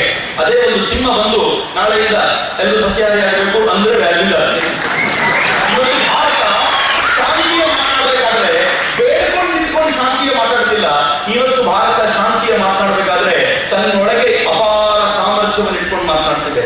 ಫ್ರಾನ್ಸ್ ಇಂದ ಬರಬೇಕಾಗಿದ್ದ ರಫೇಲ್ ಡೀಲ್ಗಳನ್ನ ಭಾರತ ಕೆಲವೇ ದಿನಗಳಲ್ಲಿ ಮುಗಿಸಿತು. ಅಮೆರಿಕಾದೊಂದಿಗೆ ಮನೆ ಹೋಗಿದ್ದಾಗ ಅನೇಕ ಲಕ್ಷಾಂತರ ಡಾಲರ್ಗಳ ರೂಪಾಯಿಯ ಡೀಲ್ ಅನ್ನ ಅಮೆರಿಕಾದೊಂದಿಗೆ ಮುಗಿಸ್ಕೊಂಡು ಬಂದಿರುವಂತಹ ಈ ದೇಶದ ಸೈನಿಕರಿಗೆ ಯಾವ ಬರೀ ಆತ್ಮಬಲ ಬಂದಿದೆ ಅಂತಂದ್ರೆ, ಇನ್ನು ಕೆಲವೇ ದಿನಗಳಲ್ಲಿ ಈ ದೇಶದ ಸೈನಿಕ ಜಗತ್ತಿನ ಅತ್ಯಂತ ಶ್ರೇಷ್ಠ ಸಮರ್ಥ ಸೈನಿಕನಾಗಿ ನಿಲ್ತಾರೆ. ಈ ಸಾಮರ್ಥ್ಯ ಇದೆಯಲ್ಲ, ಯುದ್ಧಗಳನ್ನು ತಡೆಯುತ್ತೆ. ಎಲ್ಲರೂ ಹೇಳ್ತಾರೆ, ಸರ್ ನೋಡ್ಬಿಟ್ರೆ ಭಾರತ ಪಾಕಿಸ್ತಾನ ಯುದ್ಧ ಆಗುತ್ತಾ, ಭಾರತ ಚೈನಾ ಯುದ್ಧ ಆಗುತ್ತಾ? ನೋವೇ. ಯಾವತ್ತೂ ನೀವು ಸಮರ್ಥ ಆಗ್ತಿರೋ ಎದುರಿಗೆ ಯೋಚನೆ ಮಾಡ್ತಾರೆ ಯುದ್ಧ ಮಾಡಬೇಕು ಬೇಡ, ಅವನು ಬುದ್ಧಿವಂತ ಇರ್ತಾನೆ, ಅವನಿಗೂ ಎಲ್ಲ ಕಳ್ಕೊಳ್ಬೇಕು ಅಂತ ಇಚ್ಛೆ ಇಲ್ಲ, ಮಾನವರಿಯಲ್ಲಿ ಸ್ವಲ್ಪಾದ್ರೂ ಉಳಿಬೇಕು ಅಂತ ಗೊತ್ತಿದೆ. ಯಾಕೆ ಗೊತ್ತಾ? ಯಾವಾಗ ನೆಹರು ಪ್ರಧಾನಿಯಾಗಿದ್ದು ಈ ದೇಶದ ಸೈನಿಕರಿಗೆ ಮದ್ದು ಗುಂಡು ಇಲ್ಲದೆ ಹೋದಾಗಲೇ ನಮ್ಮ 3,000 ಸೈನಿಕರನ್ನ ಅವ್ರು ಬಲಿ ತಗೊಂಡ್ರೆ ನಾವು ಚೀನಾದ 1,500 ಸೈನಿಕರನ್ನ ಬಲಿ ತಗೊಂಡಿದ್ವಿ. ಯುದ್ಧಕ್ಕೆ ಬೇಕಾಗಿರುವ ವ್ಯವಸ್ಥೆಗಳಿಂದಾಗಲೇ ಆ ತರ ರಿಟಾಲಿಯೇಟ್ ಮಾಡಿದ ಭಾರತದ ಸೈನಿಕ ಇವತ್ತೇನಾದ್ರೂ ಇಟ್ಟು ವ್ಯವಸ್ಥೆ ಮಾಡಿದ್ಮೇಲೆ ಏನ್ ಮಾಡಬಹುದು ಅಂತ ಚೀನಿ ಸೈನಿಕರಿಗೆ ಚೆನ್ನಾಗಿ ಗೊತ್ತಿದೆ. ಹೀಗಾಗಿ ಭಾರತದ ಯುದ್ಧ ಮಾಡಬೇಕಾದ್ರೆ 100 ಸಲ ಯೋಚನೆ ಮಾಡ್ತಾರೆ. ಮಿತ್ರರೇ, 1965 ಯುದ್ಧವನ್ನ ನೆನಪಿಸಿಕೊಳ್ಬೇಕು ಅನ್ನೋ ಸಂಕಲ್ಪ ಮಾಡಿ ಮಹತ್ವದ ರೀತಿಯಲ್ಲಿದೆ. ಈ ಯುದ್ಧ ನೆಪ ಮಾತ್ರ. ಈ ಯುದ್ಧದ ನೆಪದಲ್ಲಿ ಇವತ್ತಿನ ಶಕ್ತಿಯನ್ನ ಚೆನ್ನಾಗಿ ಕಲ್ತ್ಕೊಳ್ಬೇಕು. ಇವತ್ತು ಭಾರತ ಆರ್ಡಿನರಿ ಭಾರತ ಅಲ್ಲ. ನನಗೆ ಇವತ್ತಿನ ಭಾರತದ ಬಗ್ಗೆ ಮಾತಾಡಬೇಕಾದಾಗೆಲ್ಲ ಇದೇ ಇರುತ್ತೆ, ಪುಣ್ಯವಂತರು ನಾವೆಲ್ಲ. ಅದಕ್ಕೆ ನಾನು ಕೇಳ್ಕೊಳ್ಳೋದು, ಹೊರಗೇನಾದ್ರೂ ಇವತ್ತು ವಾಪಸ್ ನಡ್ಕೊಂಡು ಹೋಗ್ಬೇಕಾದ್ರೆ ನೀವು ಯಾವುದೋ ಹಳೆಯ ನೇತಾಂಡಿ ಆಗಿದ್ದಂತ, ಉಪಯೋಗಕ್ಕೆ ಬಾರದಂತ, ಹೇಳಿ ಆಗಿದ್ದಂತ ಭಾರತದ ಪ್ರಜೆಗಳು ಅಂತ ಭಾವಿಸ್ಕೊಂಡು ಎದೆ ತಂದಿಸ್ಕೊಂಡು ನಡ್ಕೊಂಡು ಹೋಗ್ಬೇಕು. ಇವತ್ತು ಹೊರಗಡೆ ನಡ್ಕೊಂಡು ಹೋಗ್ಬೇಕಾದ್ರೆ ವಿಶ್ವಗುರು ಭಾರತದ ಪ್ರಜೆ ನಾನು ಅಂತ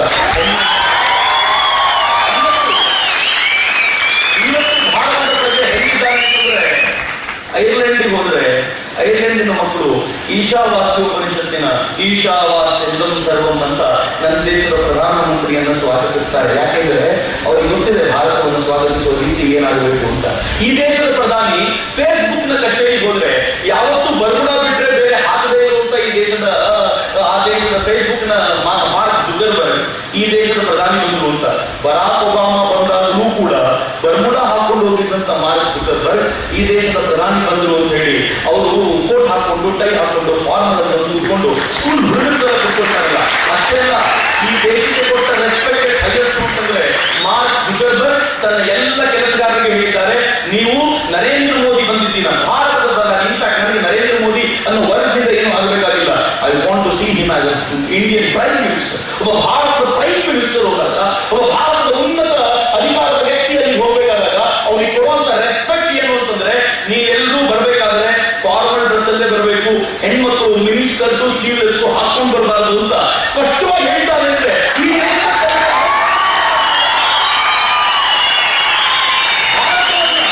ಅಮೆರಿಕ ಸ್ವೀಕಾರ ಮಾಡಿದ ರೀತಿ ಎಂತದ್ದು ಅಂತ. ಗೂಗಲ್ ಒಂದು ಕಡೆ ಫೇಸ್ಬುಕ್ ಇಟ್ಟು ಪ್ರೀತಿಯಿಂದ ಸ್ವಾಗತ ಮಾಡಿದ್ರೆ ಗೂಗಲ್ ನೋಡಿ ಟೆನ್ಷನ್, ನಾನೇನ್ ಮಾಡ್ಬೇಕು? ಗೂಗಲ್ ಏನ್ ಮಾಡ್ತದೆ ಗೊತ್ತಾ? ಗೂಗಲ್ ತನ್ನ ಡೂಡಲ್ ಕೆಳಗೆ ಹಾಕೊಳ್ತು welcome PM of India Narendra Modi ಅಂತ. ಅವರು ವೆಲ್ಕಮ್ ನೋಟನ್ನ ತನ್ನ ಡೂಡಲ್ ಅಲ್ಲಿ ಹಾಕೊಳ್ಳುತ್ತೆ ಅಂತಂದ್ರೆ ಏನ್ ಚೇಂಜ್ ಬಂದಿರಬೇಕು ಜಗತ್ತಿನಲ್ಲಿ ಅಂತ. ಎರಡರಿಂದ ಬಂದಿದ್ದು ಹಾಗೆ 1.5 years ಎಲ್ಲಿಗೆ ಬಂತು? ನರೇಂದ್ರ ಮೋದಿ ಮ್ಯಾಜಿಕ್ ಮಾಡಿದ್ದು ಅಂತ ತಿಳ್ಕೊಳ್ಬೇಡಿ. ಒಳಗಿತ್ತು ಈ ಭಾರತದೊಳಗೆ ಈ ದೇಶದ ಕೆಪಾಸಿಟಿ ಹೆಂಗಿದೆ ಅಂತಂದ್ರೆ, ನನ್ನೊಳಗೂ ಕೆಪಾಸಿಟಿ ಇದೆ, ನಿಮ್ಮೊಳಗೂ ಇದೆ. ಆದ್ರೆ ದುರ್ದೈವ ಇಷ್ಟು ದಿನ ನಮ್ಗೆಲ್ಲ ಏನ್ ಹೇಳಲಾಗಿತ್ತು ಅಂತಂದ್ರೆ, ಭಾರತೀಯರು ಉಪಯೋಗಕ್ಕೆ ಬಾರದವರು ಅಂತ ಹೇಳಿ ಹೇಳಿ ಹೇಳಿ ನಾವು ನಂಬಿಟ್ಟಿದ್ವಿ. ಆದ್ರೆ ಇವತ್ತಿನ ಪ್ರಧಾನಿ ಹೇಳ್ತಾರೆ, ನಿಮ್ಮ ಹತ್ರ ಆಗಲಿಲ್ಲ ಅಂದ್ರೆ ಜಗತ್ತಿನಲ್ಲಿ ಯಾರ ಹತ್ರ ಮಾಡಲ್ಲ, ಬನ್ನಿ ಹೋಗೋಣ ಅಂತ. ನಿಮ್ಗೊಂದು ಆಶ್ಚರ್ಯದ ಸಂಗತಿ ಹೇಳ್ತೀನಿ. ಪಾಕಿಸ್ತಾನದ ಕೆಲವು ಹ್ಯಾಕರ್ಗಳು ಕೇರಳದ ವೆಬ್ಸೈಟ್ ಅನ್ನ ಹ್ಯಾಕ್ ಮಾಡಿದ್ರು. ಹ್ಯಾಕ್ ಮಾಡಿ ಪಾಕಿಸ್ತಾನ ಜಿಂದಾಬಾದ್ ಅಂತ ಬರೆದಿದ್ರು. ನೆಕ್ಸ್ಟ್ ಡೇ ನನ್ನ ದೇಶದ ಹ್ಯಾಕರ್ಗಳು ಪಾಕಿಸ್ತಾನದ 120 ವೆಬ್ಸೈಟ್ಗಳನ್ನ ಹ್ಯಾಕ್ ಮಾಡಿ ಹಿಂದೂಸ್ತಾನ್ ಜಿಂದಾಬಾದ್ ಅಂತ ಬರೆದಿದ್ರು. ಕೆಲವೇ ದಿನಗಳ ಹಿಂದೆ ನಡೆದಿರುವಂತಹ ಘಟನೆ. ಎಲ್ಲಿಂದ ಒಂದು ಇದ್ದಂತೆ ಆತ್ಮವಿಶ್ವಾಸ. ಹೇಮಚಂದ್ರನ ತಲೆ, ಒಬ್ಬ ಸೈನಿಕನ ತಲೆ ಕಟ್ಕೊಂಡು ಹೋದಾಗಲೂ ಕೂಡ ನಾವು ಬಾಯ್ ಪಡ್ಕೊಳ್ತಾ ಇದ್ವಿ, ಎಲ್ಲ ಕಡೆ ಘಟ್ಟ ಮಾಡೋದಂತೆ ಕೆಲಸ. ಇನ್ನೇನು ಸಾಮರ್ಥ್ಯವೇ ಇರಲಿಲ್ಲ. ಆದ್ರೆ ಆಶ್ಚರ್ಯದ ಸಂಗತಿ, ಕಳೆದ 3-4 ತಿಂಗಳ ಹಿಂದೆ ಯಾವ ಹೇಮಚಂದ್ರನ ತಲೆ ತೆಗೆದುಕೊಂಡು ಹೋಗಿದ್ದು ಪಾಕಿಸ್ತಾನಿ ಸೈನಿಕ, ಆ ಸೈನಿಕನನ್ನ ಕೊಂದು ಅವನ ಶವವನ್ನು ತಗೊಂಡು ಬಂದಿದ್ದಾರೆ. ಬಹಳ ಜನರಿಗೆ ಗೊತ್ತಿಲ್ಲ ಈ ಸಂಗತಿ. ಅವ್ರು ಹೇಳಿದ್ರು, ನಾವು ರಿಟಾಲಿಯೇಟ್ ಮಾಡೋ ಸ್ಟೈಲ್ ಹಿಂಗೆ, ಇಮಿಡಿಯೇಟ್ ಮಾಡದೆ ಹೋದ್ರು ನಿಶ್ಚಿತವಾಗಿ ಮಾಡೇ ಮಾಡ್ತೀನಿ ಅಂತ ಅದನ್ನು ಬಹಳ ಹೆಮ್ಮೆ ಅಂದ್ರೆ ನನ್ನ ಯುವ ಬ್ರಿಗೇಡ್ ಮಿತ್ರರು ಈ ಒಂದು ಪ್ರಯತ್ನಕ್ಕೆ ಕೈ ಹಾಕಿ 1965 ವಾರ್ ಆಫ್ ಟ್ಯಾಂಕ್ಸ್ ಅನ್ನು ನೆನಪಿಸ್ಕೊಳ್ಬೇಕು ಅಂತ. ಇವತ್ತು ನಾನು ಶಿವಮೊಗ್ಗದವನು ಅಂತ ಹೇಳಿ ಬಹಳ ಪ್ರೀತಿಯಿಂದ ಇಲ್ಲಿ ಬಂದ್ಬಿಟ್ಟು ಮಾತಾಡಿದ್ರಲ್ಲ ಅವ್ರು ಗೊತ್ತಾಗಿದೆ ಹೆಂಗ್ ಗೊತ್ತೇ, ಸೈನಿಕರದ್ದೇ ಸಂಘಟನೆಗೆ ಹೋಗಿ ಹುಡುಗರು ಹಿಂದೆ ಬಿದ್ದಾರೆ. 1965 ವಾರದಿಂದ ಯಾರಾದ್ರೂ ಒಬ್ರು ಶಿವಮೊಗ್ಗದಲ್ಲಿದ್ರೆ ಕೊಡಿ. ಅವ್ರು ಹೇಳಿದ್ರೆ ಯಾರು ಇಲ್ಲ, ಶಿವಮೊಗ್ಗದ ಯಾರು ಇಲ್ಲ, ಯಾರು ಭಾಗವಹಿಸಿ ಇರಲಿಲ್ಲ, ಲಿಸ್ಟಲ್ಲೇ ಇರಲಿಲ್ಲ ಅವರಲ್ಲಿ. ಆದ್ರೆ ಈ ಕಾರ್ಯಕ್ರಮ ನಡೆಯುವಂತ ಪೋಸ್ಟರ್ಗಳನ್ನು ನೋಡಿದ ಮೇಲೆ ಅವರು ಫೋನ್ ಮಾಡಿ ನಾನು ವಾರ್ನಲ್ಲಿ ಇದ್ದೇನಪ್ಪ 65, 71 ನಲ್ಲಿ ನಾನು ಇದ್ದೀನಪ್ಪ ಶಿವಮೊಗ್ಗದಲ್ಲಿ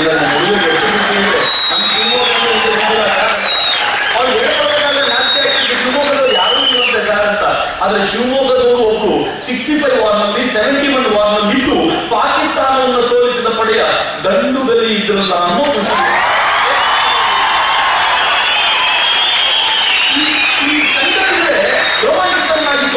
ಇವತ್ತು ನಿಜವಾಗ್ಲೂ ಸಿಗಬೇಕಾಗಿರೋ ಗೌರವ ಅವ್ರು ಏನ್ ಸಿಕ್ಕಿದ್ರು ಅದು ಸಿಕ್ಕಿದ್ರೆ ರೈತರು ಬಹಳ ಹೆಮ್ಮೆ ಪಡೋದು. ಅನೇಕ ಬಾರಿ ಸನ್ಮಾನ ಕರೆದು ಕಳಿಸ್ಬಿಡ್ತಾರಲ್ಲ, ಆದ್ರೆ ಯುವ ಬ್ರಿಗೇಡ್ನ ಕಾರ್ಯಕ್ರಮದಲ್ಲಿ ಬಹಳ ಖುಷಿ ಅಂತ ಏನಲ್ಲ, ನಾವೆಲ್ಲರೂ ಏನ್ ಸೇರ್ತೀವಲ್ಲ ಕೊಡುವ ಪ್ರೀತಿ ಹೇಗಿರುತ್ತೆ ಅಂತಂದ್ರೆ ಒಬ್ಬ ಸೈನಿಕರಿಗೆ ಅನ್ಸುತ್ತೆ ಏನೋ 10 ವರ್ಷ ಕೆಲಸ ಮಾಡಬೇಕು, ಖಂಡಿತವಾಗಿ ಅನ್ಸುತ್ತೆ. ಆ ಸೈನಿಕರಿಗೆ ಅನ್ಸುತ್ತೆ ನಾ ಏನಾದ್ರೂ ನನ್ನ ಮಕ್ಕಳನ್ನು ಕಳಿಸ್ಬೇಕು ಆ ಜಾಗಕ್ಕೆ, ಯಾಕಂದ್ರೆ ನನ್ನ ದೇಶದ ಜನ ಇಷ್ಟು ಪ್ರೀತಿ ಕೊಡ್ತಾರಲ್ಲ, ಈ ಪ್ರೀತಿ ಹೆಂಗೆ ರಿಟರ್ನ್ ಮಾಡೋದು ಅಂತ. ಮಿತ್ರರೇ, ಈ ಪ್ರೀತಿನ ಹಿಂಗೆ ತಲುಪಿಸುವಂತ ವ್ಯವಸ್ಥೆ ಮಾಡೋಣ, ಇಷ್ಟಕ್ಕೆ ನಿಲ್ಲೋದು ಬೇಡ. ಎರಡನೇದೊಂದು ಹೆಜ್ಜೆ ಇದೆ, ಯಾರ್ಯಾರು ಈಗೂ ಎಲಿಜಿಬಿಲಿಟಿ ಇದೆ ಅಂತ ಅನ್ಸುತ್ತೋ ಒಂದ್ಸಲ ಅಪ್ಲೈ ಮಾಡಿ. ಸೈನ್ಯದಲ್ಲಿ ದುಡ್ಡು ತಗೋತಾರೆ ಅಂತ ಸರ್ ಹೇಳಿದ್ರು, ನಾನು ಅನೇಕ ಬಾರಿ ಒಪ್ಕೊಳ್ತೀನಿ, ಕೆಲವು ಬಾರಿ ಇಲ್ಲ. ಎಲ್ಲ ಭ್ರಷ್ಟಾಚಾರ ಇದ್ದಾರೆ, ಎಲ್ಲ ಕಡೆ ಭ್ರಷ್ಟಾಚಾರ ಇದೆ, ಕೆಳ ಹಂತದಲ್ಲಿ ಪ್ರತಿಯೊಂದು ಕಡೆ ಆ ಭ್ರಷ್ಟಾಚಾರ ಇದೆ. ಆದ್ರೆ ಸೈನ್ಯದ ವ್ಯವಸ್ಥೆ ಹೆಂಗಿದೆ ಅಂತಂದ್ರೆ ಮೇಲ್ ಹಂತದವರು ಬಹಳ ಅದ್ಭುತವಾಗಿ ನಿಮ್ಮನ್ನು ಪ್ರೀತಿಯಿಂದ ನೋಡ್ಕೊಂಡು ಬಂದ್ರು. ಅಫ್ಕೋರ್ಸ್ ಕಷ್ಟ ಕೊಡ್ತಾರೆ, ಆದ್ರೆ ಆ ಕಷ್ಟದ ನಡುವೆ ಒಂದು ಪ್ರೀತಿ ಇರುತ್ತಲ್ಲ. ಕಮಾಂಡಿಂಗ್ ಆಫೀಸರು ಮುಂದೆ ನಿಂತ್ಕೊಂಡು ತಾನೇ ಹೋರಾಟ ಮಾಡ್ತೀನಿ ಅಂತ ಪ್ರಾಣ ಕೊಡ್ಲಿಕ್ಕೆ ಮುಂದೆ ನಿಂತಾಗ ಪ್ರತಿಯೊಬ್ಬ ಸೈನಿಕನಲ್ಲೂ ಒಂದು ಕರೆಂಟ್ ಪಾಸ್ ಆಗುತ್ತಲ್ಲ, ಆ ಕರೆಂಟ್ ಅನ್ನು ನೀವು ಇಮ್ಯಾಜಿನ್ ಮಾಡ್ಲಿಕ್ಕೆ ಆಗೋದಿಲ್ಲ. ಅಂತ ಅದ್ಭುತವಾದ ಆನಂದವನ್ನ ಸೈನ್ಯ ಮಾತ್ರ ಕೊಡ್ಲಿಕ್ಕೆ ಸಾಧ್ಯ ಆಗುತ್ತೆ. ಪಾಯಿಂಟ್ 1. ಎರಡನೇದೊಂದು ಮಜಾ ಏನಿದೆ ಗೊತ್ತೇನೆ, ನೀವು ಒಬ್ಬ ಡಾಕ್ಟರ್ ಕೇಳಿ ಎಲ್ಲರೂ ಹೆಂಗಿದೆ ಸರ್ ನಿಮ್ ಜಾಬ್ ಅಂತ, ಅವನಂತರ ಯಾರಿಗೆ ಬೇಡ್ರಿ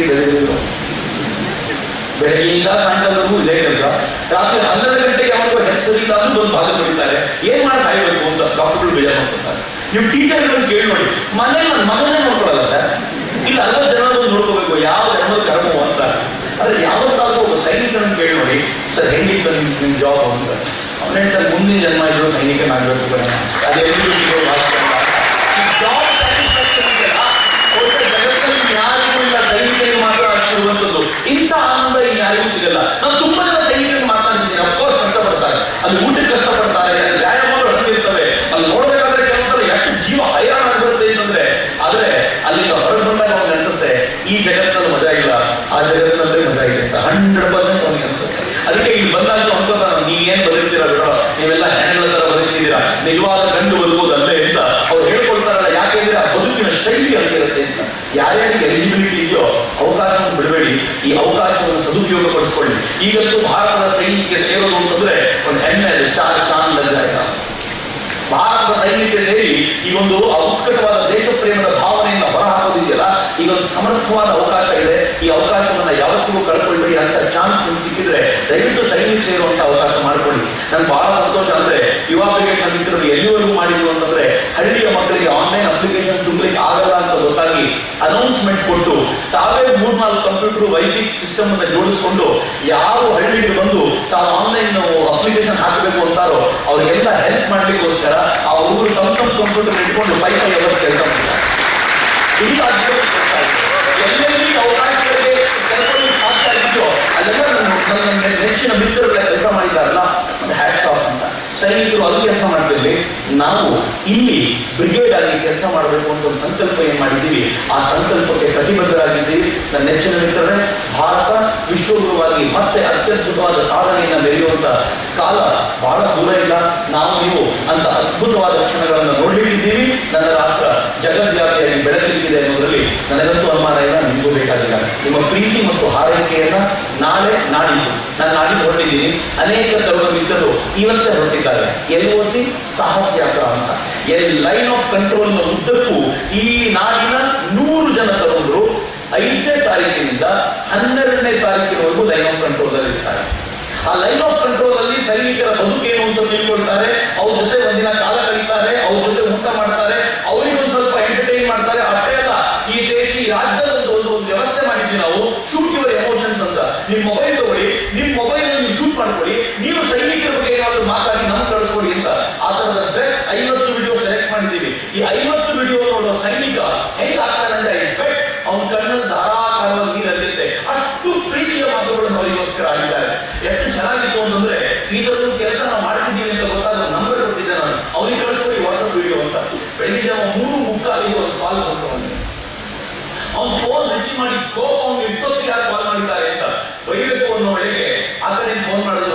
ಬಿಡಿ ಸರ್, ನಾನು ತುಂಬಾ ಕಾಲ್ ಮಾಡ್ತಿರುವಾಗ ತೊಂದರೆ ಆಗ್ತಿರ್ಬೋದು, ಬಟ್ ಈ ಟೈಮ್ ಅಂದ್ರೆ ಬೇರೆ ಟೈಮ್ ಸಿಗಲ್ಲ.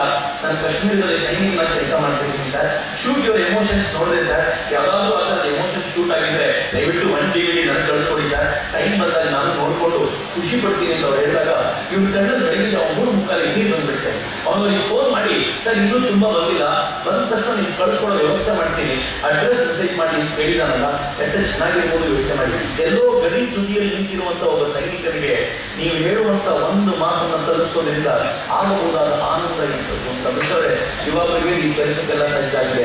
ಇವೆಲ್ಲರೂ ದಯವಿಟ್ಟು ಕೈ ಜೋಡಿಸಿ ನಾವೆಲ್ಲರೂ ಸೇರಿ ಶ್ರೇಷ್ಠ ಭಾರತ ನಿರ್ಮಾಣ ಮಾಡೋಣ. ಯಾವ ಭಾರತ ಅಂದ್ರೆ ಜಗತ್ತಿನ ಯಾವ ರಾಷ್ಟ್ರಗಳ ಸಾಲಿನಲ್ಲಿದ್ರು ನನ್ನ ರಾಷ್ಟ್ರ ಕಿಂಚಿತ್ತು ಕಡಿಮೆ ಇಲ್ಲ ಅನ್ನುವಂಥ ಸಾಬೀತುಪಡಿಸುವಂತ ಆ ಶ್ರೇಷ್ಠ ರಾಷ್ಟ್ರ ನಿರ್ಮಾಣಕ್ಕೆ ನಾವೆಲ್ಲರೂ ಕಟಿಬದ್ಧರಾಗೋಣ ಅಂತ ಶ್ರೇಷ್ಠವಾದ ಶಕ್ತಿ ಭಗವಂತ ಕೊಟ್ಟಿದ್ದಾನೆ. ಆ ಶಕ್ತಿಯನ್ನು ಬಳಸ್ಕೊಳ್ಳೋಣ.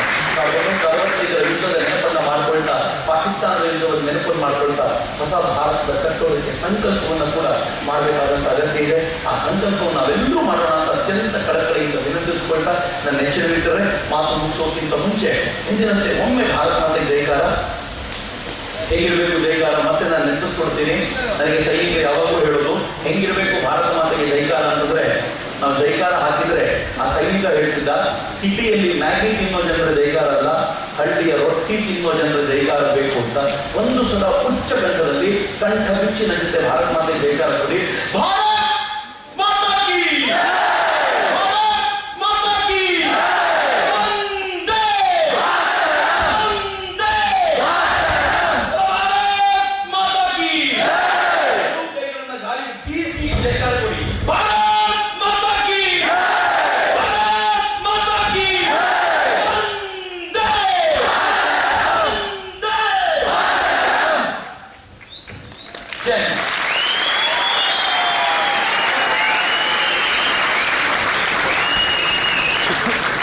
ದಯವಿಟ್ಟು ಹೋಗಬೇಡಿ. ಇನ್ನೊಂದು 2 ನಿಮಿಷದಲ್ಲಿ ಒಂದೇ ಮಾತ್ರ ಆಗುತ್ತೆ. ಆ ಒಂದೇ ಮಾತ್ರ ಗೌರವವನ್ನು ಸಮರ್ಪಿಸಿಯೇ ನಾವೆಲ್ಲ ಇಲ್ಲಿ ಹೊರಡೋಣ ಅಂತ ವಿನಂತಿಸ್ತೀವಿ.